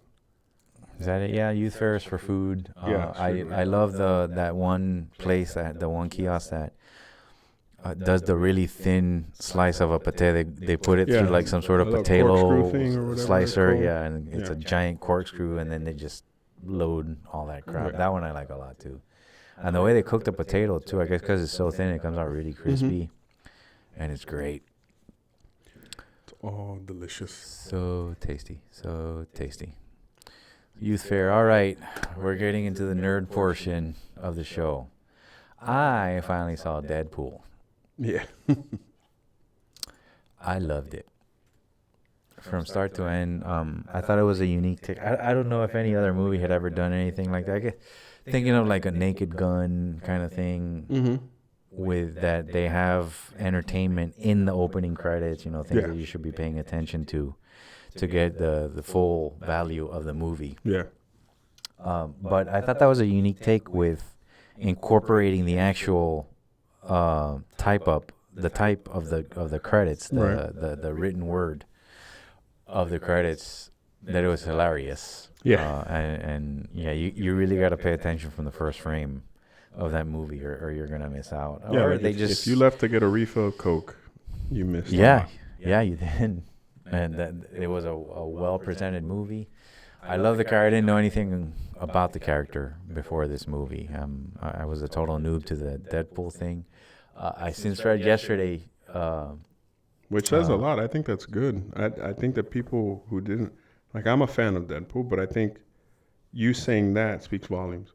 That you didn't have to know this character to still be entertained and like the movie and be like, okay, now you'll probably become a fanboy. And it's like, look, let me read up on this guy and what's the story and how many freaking universes are there with Deadpool or whatever. So that's good, man. I was reading some resource yesterday, I think it was on the Kive, that said, 25 things about Deadpool, or they were speaking to the Easter egg portions of the movie. That in one of the X-Men, was it X-Men Origins? Was there an X-Men or like the home? Yeah, X-Men. Not Wolverine. Not a Wolverine I think origin it was story. an X-Men origin. Or one called X-Men Origins or something like that. Anyway, Deadpool was found, like the head of Deadpool was in this rubble of whatever in some scene in one of these movies that they referenced. And I remember catching that scene of this movie. I forget which. Damn, I thought it was X-Men Origins, but not the Wolverine origin story. Yeah, just this head there, and I'm like, what the fuck was that scene all about? And it was about Deadpool, and I didn't know Deadpool was an X-Men because the X-Men that I grew up on was the cartoon in the 90s. Yeah. That featured Wolverine and Cyclops and Jean Grey. Yeah. And, like I guess the golden era of the Xavier School of gifted students or whatever the fuck it's called. Yeah. Yeah, Jubilee. And I'm like, she has such stupid powers. Who the hell wants firecrackers as a power? And Gambit was in it. Which did Channing Tatum back out? Where are we again? Is he on again, off again, on again, off again? Whatever. I know that from Chaka's video. One of it, I think he was still in New York. That somebody overlaid. It's like, oh yeah, Channing Tatum's Gambit again. Jesus. Because while he was recording it, he had quit. So, but through and through, the character's magnificent. They hit the nail on the head with the typecasting. Yeah. For that, Ryan Reynolds was perfect. Yeah, T.J. Miller was great. Yeah, I don't know anything about, but apparently Deadpool was supposed to be, he was this real smart ass and made a joke about everything. He was the merc with the mouth. Yep. The merc with the mouth. Yep. Exactly. But he worked for free. He was righting his wrongs, I guess, as a special forces soldier. Yeah, that's right. Yeah. And I was disappointed to see that he actually killed that. We're going to talk about this. Spoiler alert. The movie's out. Go see it. Yeah, motherfuckers. We started talking about Deadpool. Turn off the show. Yeah. Don't. Unless, the negative one of you that are left. Because we're pissing you off. I was saying that Ryan Reynolds. I don't know how many Ryan Reynolds type actors there are. You know that there's always or somebody else in Hollywood. I don't think there's any. But that pulls it off like that. Yeah. There are sarcastic guys in Hollywood, but that are also agreeable and still are found to play well with audience. I don't know that there's a guy like that outside of Ryan Reynolds. I'm sure he may come up in the future, but I think there could have been nobody else. I don't think you could have had like Michael Cera play that part, or Jason Bateman, or any of those guys fucking play that role at all. Who's this guy who played Ant-Man? I don't even think he could have pulled it off. Paul Rudd. Yeah, Paul Rudd. No, Paul Rudd is like that lovable loser. Yeah. Is his character type. That totally would not have I was pleasantly surprised with that one too, man. I was so against him. I was like, nope. Ant-Man. Nope. The whole time I was like, no. And then when he did it, I was like, I'm an asshole. I should be better at giving people chances. But what happens is when you get your heart broken so many times by actors, you tend to be a little unforgiving. So, which I should have, since Heath Ledger, I should have been like, okay. Because I was against Heath Ledger being Joker when that came out too. I was like, no, fuck what is it, Brokeback Mountain? Hell no, he's not going to play Joker. He was good. But they were looking, the producers and the director of that Dark Knight, they were looking for quality. It was like they wanted this to be like this real good versus evil struggle. Yeah. There's this, and there's still a gray area. Yeah. And, Batman is the moral stalwart. He's not ever going to kill anybody. And they illustrated that perfectly in that scene where he had the chance to mow down the Joker on the bike as he was making a beeline toward him, and the Joker's going, come on, hit me. Well, I think in one of the comics, And he couldn't do it. He does actually kill Joker, though. Now, you read the other But Frank those are like Miller other- Batman. Yeah. Where he goes And- to jail and everything, and Superman, like, gives him a hug. Like, Superman tells him, like, yo, I think he was gonna, he could have killed Superman or killed his daughter or something like that, or he had his daughter captive or... Superman had a daughter. With Lois Lane, yeah. Really? It So might be that one of these Superman alternate, Returns thing. It might is, be one of those alternate universe things or whatever. I'm not sure, but I remember he kills Joker because he's supposed to take him like to Arkham Asylum, but he kills Joker. Obviously, everybody's like, "Okay, you killed Joker," and he was like, "Okay, put me to jail." And I think he had like 3 years to do or something. And Superman's like, "Why'd you did it?" It was like because he had your daughter or something, or he was gonna kill her if he, whatever. So Superman like just perfectly still slides in and just breaks through the glass where they're talking, and he's like, "What are you doing, Kent?" And he goes, "I can get you out right now." He goes, "Go back. Right. I'm gonna do my time because I still committed a crime. I still killed a man." That doesn't sound like a Frank Miller So story. yeah, it was one of those it. things. So I was like, "Fuck, dude." I He's like, "Dude, I can get you out right now." And he goes, "No, man, it wouldn't be right." So I like the Joker death. Oh, as they're older, the laughing joke one. Was that no, that's not Frank I'm Miller, talking is it? about Yeah. the Frank Miller storyline on Yeah. the Dark Knight Returns. That Yeah. after there's like a period of 10 years in Gotham, Mhm. and old Batman, old Bruce Wayne, Yeah. goes back in action, and then ends up with the Joker dying. The Joker's still a sociopath, and there was this angle of how there was the psychiatrist taking that was the Joker's patient at the psych ward. It wasn't even in Arkham. It was just like he was in a psych ward. Yeah. Arkham had been shut down and all this, like all the work that Commissioner Gordon and Batman did had all been deconstructed because of this progressive agenda angle that it's like, oh, it's not their fault. These are real people. They're not just criminals. It's like Batman is actually the sociopath. Right. The Joker was built because of Batman. It was. So I like the way that story. I'm not gonna tell anybody because there is you'll catch it on Netflix or something. It's a 2-part story, and it's totally Frank Miller. It's not the standard Batman voice, the Warner Brothers DC Right. Batman that does the voice. It's Peter O'Toole, I think, is the guy that is Batman. But great story. The way that it ended was fantastic, and Batman goes off into the night, and not everybody makes it. Yeah. So Deadpool's awesome. So, but yeah, no, I love all that crap because all these guys are sort of the thing that somebody wrote a book about the importance of masks in any comic book universe and why it is that there's all these alter egos that these guys carry with them.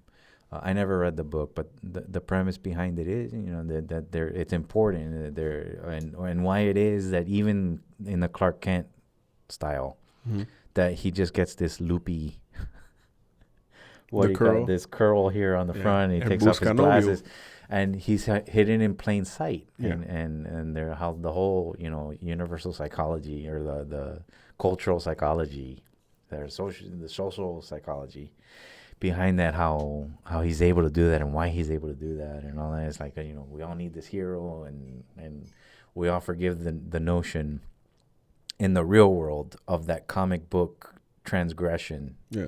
Of like, who the fuck isn't going to see that this guy is Clark Kent, man? It's like, no, yeah, there are certain constructs that we forgive. Yeah.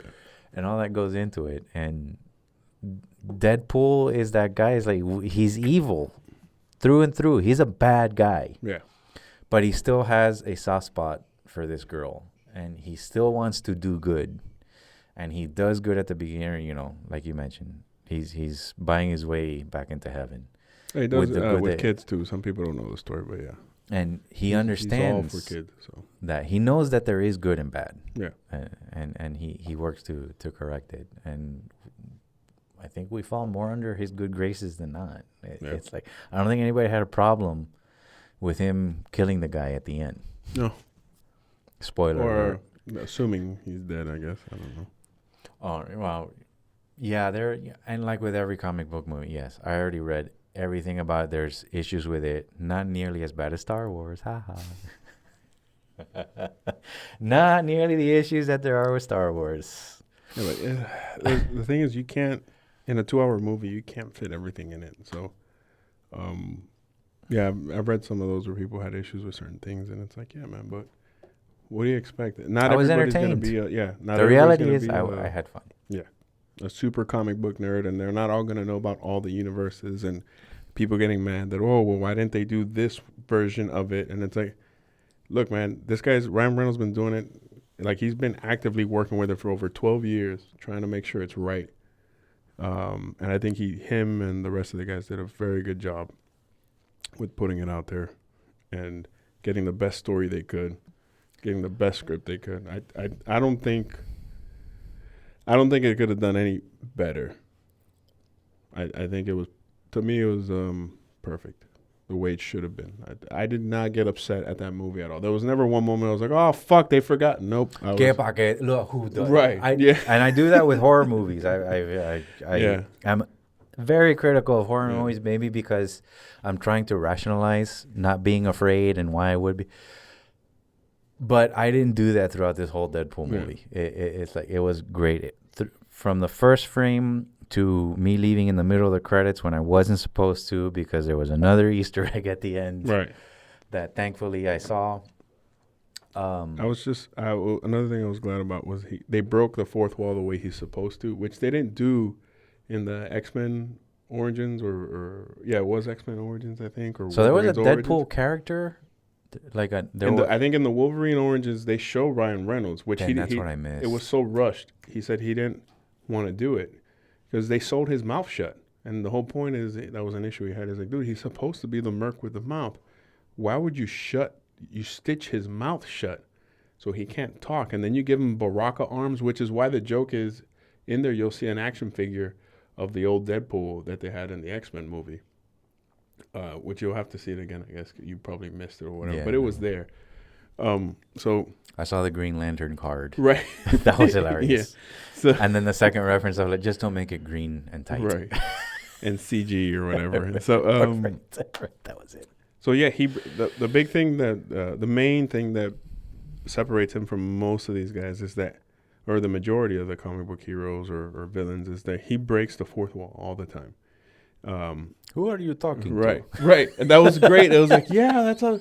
I remember talking to them. One of my buddies was like, "What the fuck's he doing?" And I was like, "Okay, he breaks the fourth wall, and you have to explain to somebody what the fourth wall is." Yeah. Like, yo, he understands that. Fuck, there's even a comic where he is writing the comic for the comic book writer. He was like, "Okay, next you're gonna say," and it's like, "What? What the fuck's he doing?"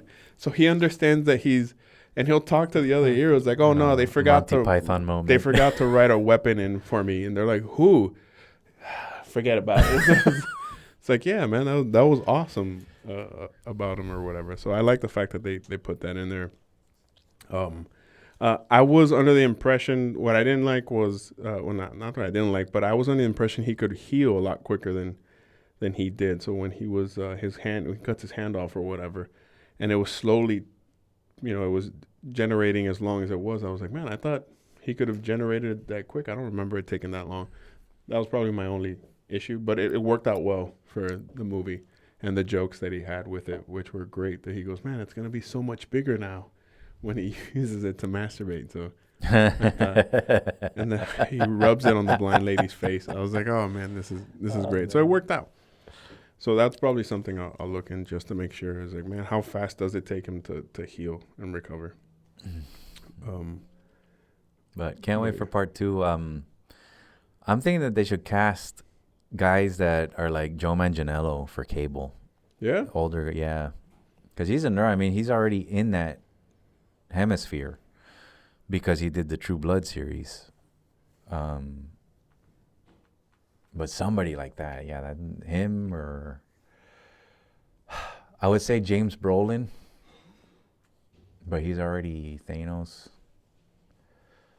Well, Um, who's the other? thinking of They said older Stephen actor. Nash. And guys that have, like that blocky, muscular look.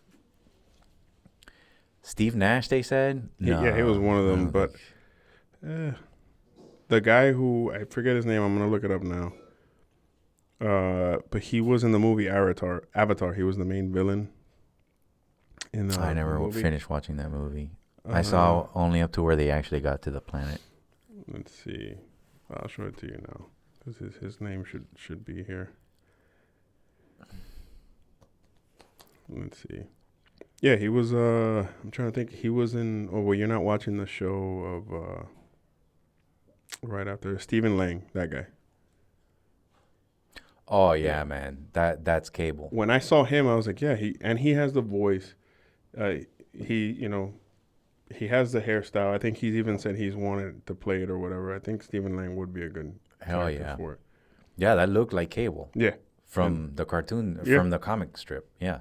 Yeah, he has a scar on his head because he got ripped by one of the animals or whatever. But I don't know if he'll get it. But yeah, he's a really good actor too, and I think he'd be perfect for it. Playing that serious role and constantly saying Wade, because that was his thing. He would always say Wade, pay attention or something. So plus, yeah, I think he'll be a perfect fit. I haven't seen any of the other guys they want to put for Cable, but we'll see. We'll see what happens. But it doesn't. I mean, this production team, it looks like they were sincere to the story, and it looks like it's going to continue that way. Disney did its best to stay out of the way because it was an R rating. That was another thing. That's that what the great. kids want, man. The kids want the R rating. Yeah, man. And it's up to the parents to say, no, you're not going to watch it because it's an R rating. Yeah. There's so It's many like people who... The ones that already did the time of all those crappy movies that we got through the years of the comic books and the bad computer graphics. Yeah, man, it's our time. This is the golden era. I think you can define a golden era. I was thinking about this earlier, that you can define a golden era when you have enough material to complain about the differing quality of whatever item it is. So I think we're in the golden era of comic book movies because there's so many samples to choose from, and you can go, no, these are the better ranking ones. Yeah. And these are the bad ones. And there's more on the way. That's the thing. Yeah. It's like, it's not going to dry. It's not like, okay, man, comic book movies are on the way out. Nobody really wants to do them anymore. So let's just do the ones that are really good. Or it's like, we're not going to do it anymore. So savor the ones that you have. And then, like I said, with any either product or service or whatever, in anything, we're in a good place right now. I mean, and fantasy all the way around. I think, And then you get things like Sharknado that was, I've never seen it, but it's apparently popular. it's amazing popularity. Either That's amazingly shitty and people were just, but they're like, Sharknado, fuck yeah. I was like, what, really? All right, cool. Hey, man, somebody put money in it and somebody made a killing. Right. So, good on them. Fan movies or whatever. But yeah, I'm excited. I think I've mentioned it before. Black Panther's another one of my favorite characters in the Marvel Industries, and I just found out recently, maybe a few weeks ago, that he was going to have his own. I heard that they pulled it out, and I think now they mentioned that no, he's going to have his own movie. So I'm excited. Somebody backed it again. So I'm like, yeah, man, if they do that one, and I saw his suit, and I was like, fuck, man, that looks good. It's not super cheesy. He, in some cases he has like a cape and his staff from his homeland or whatever. But yeah, it looked awesome. It looked what I expected it to be, better than what I expected it to be in the trailer. So I'm excited about that. But yeah, man, and this goes with all these movies that they're doing. And this goes back to like what we talked about with Chaka, maybe last year or something that Sony wasn't doing. But you can't you can't say that your audience is stupid. You got to make the movie as true as you can and don't feel like you have to explain so much of all this backstory shit just to produce a good film, a good comic book film or something like that. I think we're going to experience all of that, which is very exciting to see, to be witness to, especially now. What, you mean the trail of the backstory? Or Yeah, like they were, like I think when we were talking about it, it was I think they were referencing like they were gonna make like Wonder Woman black or something, or not from Amazon, or from the planet that she came from, or whatever. I think they were gonna. There was something to do with. Isn't she from like Lesbos or something? Yeah, she's not from Earth. No, but Lesbos is an actual island in our planet. Right, but I don't. Her character, I don't think. Diana Prince, yeah. Right. Or well, Diana Prince is like her American name Yeah, or whatever. but I don't. Yeah, I think she's a whole different planet or whatever. But yeah, I think when we were talking about it, they were saying something that they were gonna have like a different backstory for her or something like that. And I think they might have changed it to what it should have been, or it's gonna be the true storyline. But who knows? Maybe I'm talking shit. Maybe they did leave it that she's like off an island from the Amazon or something in Brazil. Who knows what they're gonna do? But yeah, it's like you can't tell people that her original story, she's from this planet or whatever, is Themyscira, apparently. Yeah, is or Themyscira. People aren't stupid. They'll figure it out. Or they'll do their research afterwards or whatever. You can't just spoon feed everything to the audience and say, we're so clever. And it's like, no, man, come on, let them. They're big boys, big girls. They can figure it out. So well, with Wonder Woman, there was a whole series planned for it on television, and it bombed. That's right. Remember when they released the Maybe actress? It was that. Yeah. In the outfit, everybody was like, "That's not Wonder Woman," and we're not gonna watch that. Before a single frame was filmed for it. Yeah. Or it's at least on the back burner long enough that could resurface, of course, in the future, if somebody wants to back that project. But the nerds spoke out, man. I mean, the problem is with more well-known characters like that, like Wonder Woman, you have to be more. You can't make drastic changes like that. Right. I understand that there was probably maybe within the smoke-filled room about this is like, look, we want to send a particular message. It's America. We're a more progressive country. We're not gonna objectify Wonder Woman. She's not gonna come out in the Linda Carter skimpy outfit anymore. Right. We're gonna put pants on her because women wear the pants a lot in households nowadays, and it's like, we don't care about the political message or what it is. That's not Wonder Woman. Yeah. It's like, yeah. And it's sometimes surprising to people that put so much effort and time into, overthinking the shit out of it. Yeah. That's exactly it. And it's like, no, dude, just the character's already there. This is who we know and love, regardless of who it is. It's like, what is it with? I remember the big thing with Superman. Was it Superman Returns or the Return of Superman? Oh, that fucking pool hole. The one, yeah. Yeah, that they shoot him in the fucking eye. Like the burgundy. Yeah. I remember it's like, why are they doing burgundy? His cape and his boots and his briefs are red. Yeah. And the logo is red. And it's like, and everybody was like, all right, whatever. And that left a bad taste in everybody's mouth. Going into it, it's like, this is bullshit because that's burgundy. That's not Superman. Yeah. Look at it. And he has a son? Really? This is how they do it? No. Oh, God. Why? What planet did they... I don't even remember. I saw that movie and I don't remember anything about it. I didn't finish it. Was there what was the conflict in that story? Was there a Lex Luthor storyline? I don't remember. I'm going to tell you it was Kevin Spacey, I think, was the character, right? He was the Lex Luthor. He was Lex Luthor. Right. That's right.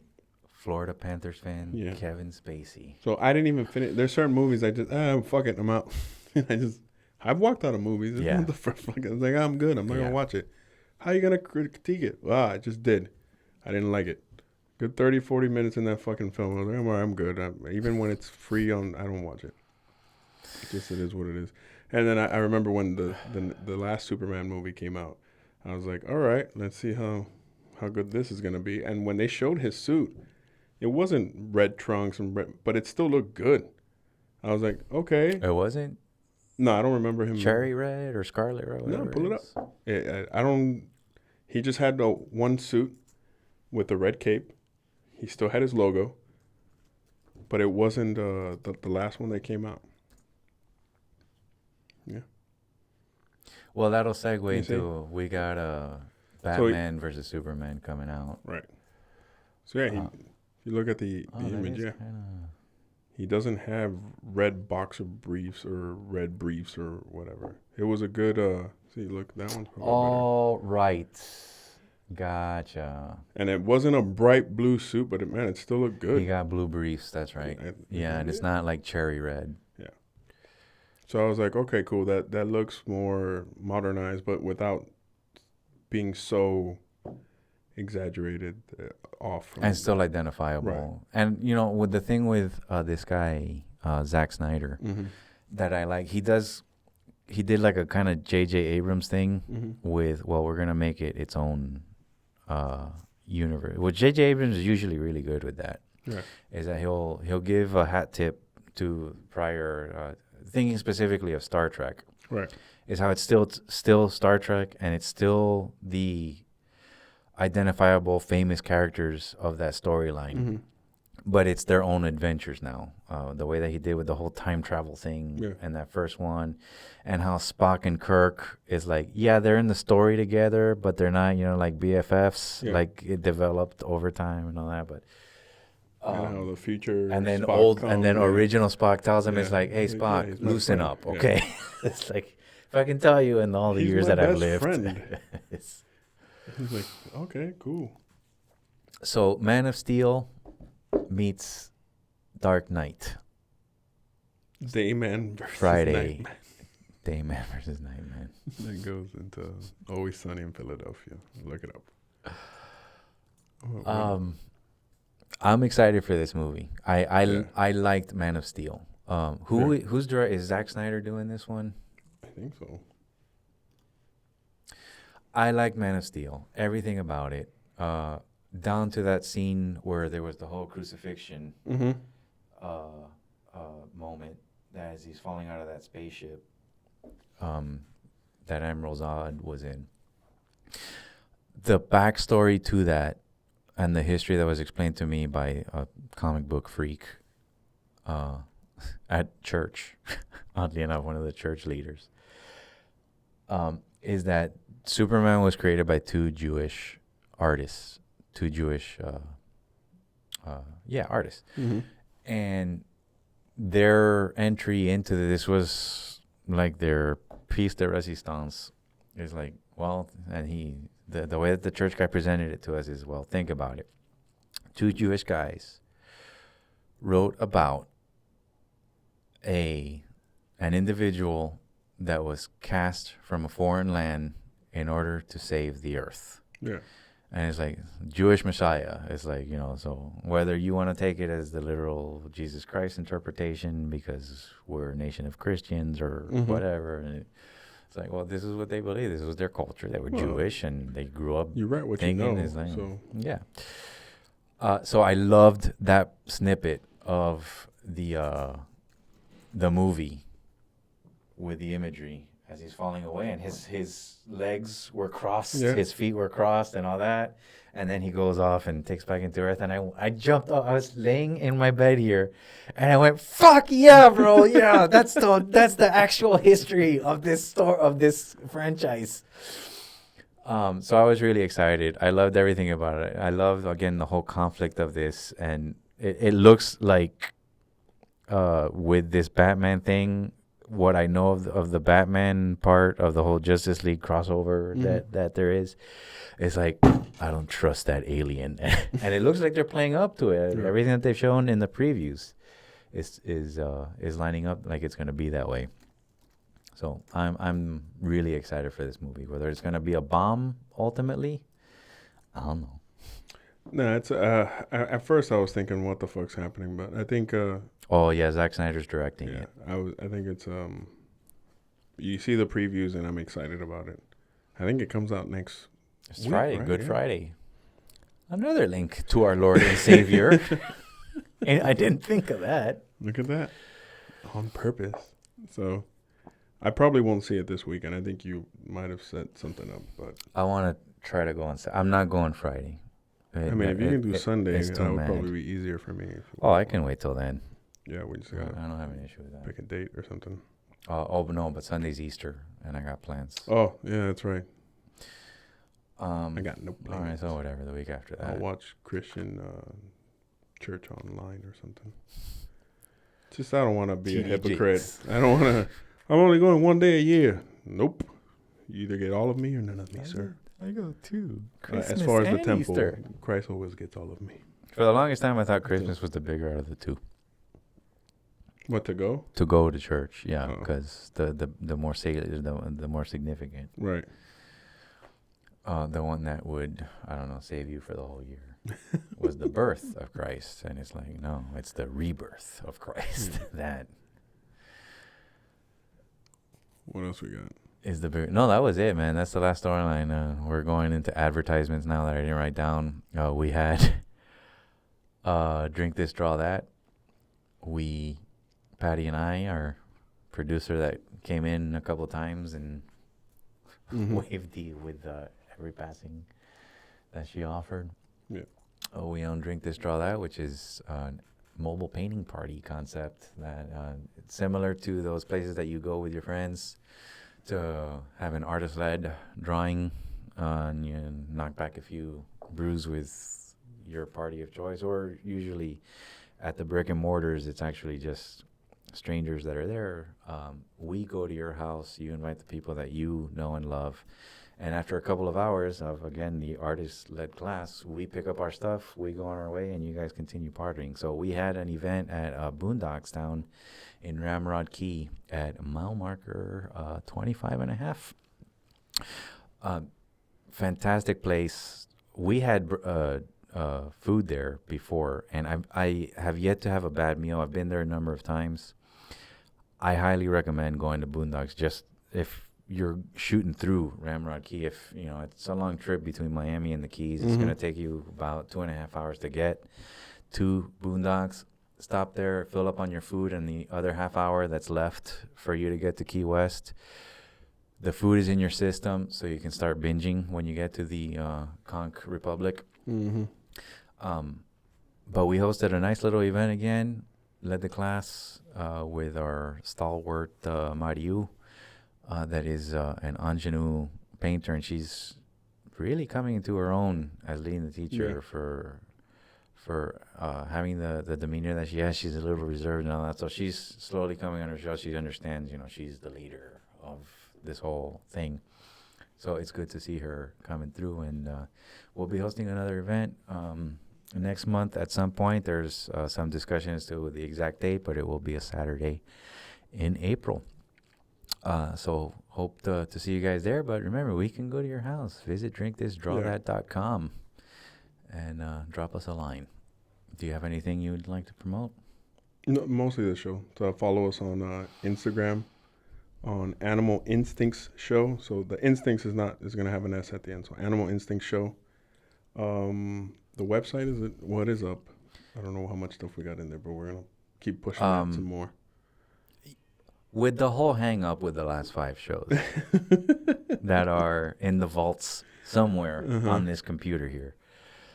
I ended up erasing everything. We did it. I realized. Did you really?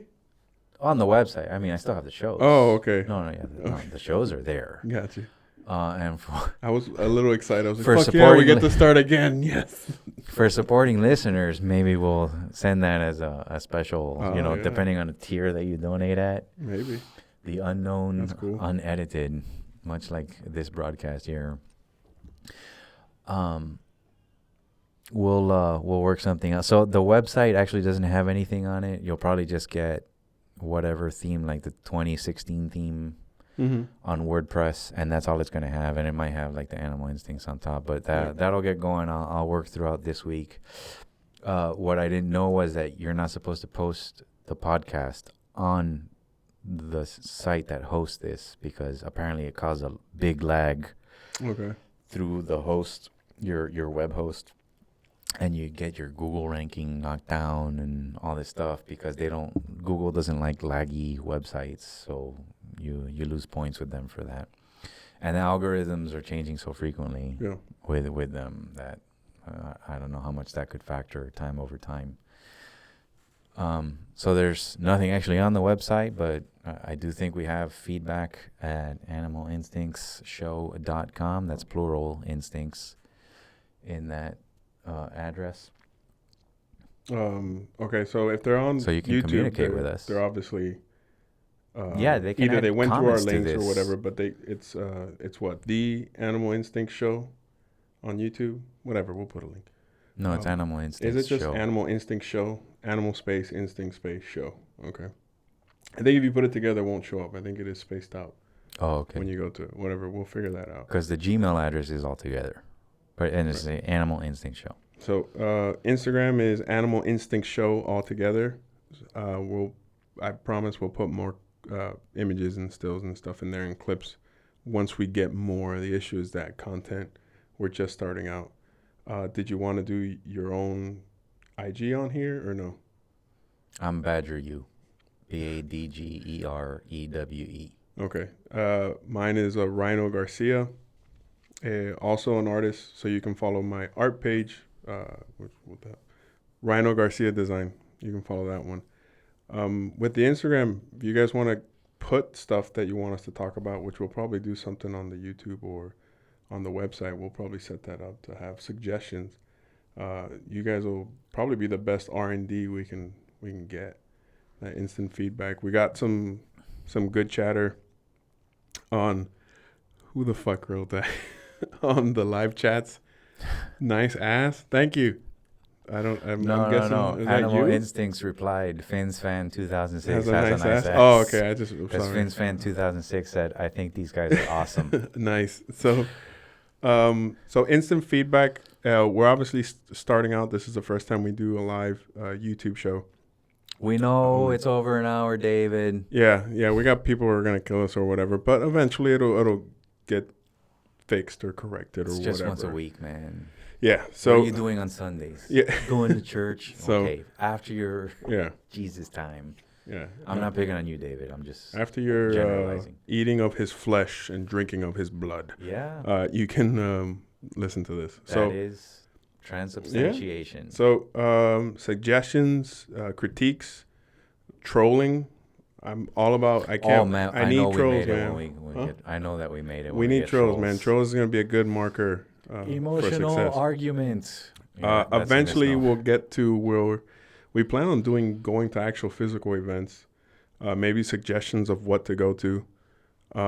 Maybe. Well, we're big in the other episodes. We had a lot of food critique. Right. So which I think we'll get to more. We should do. That's gonna be one of our things, especially if we get Alex in it, which I think he'll have a ball with it and getting all three of us in this shit and him. Yeah, man. Let me tell you, Finn's fan 2006 can fucking cook, man. Yeah.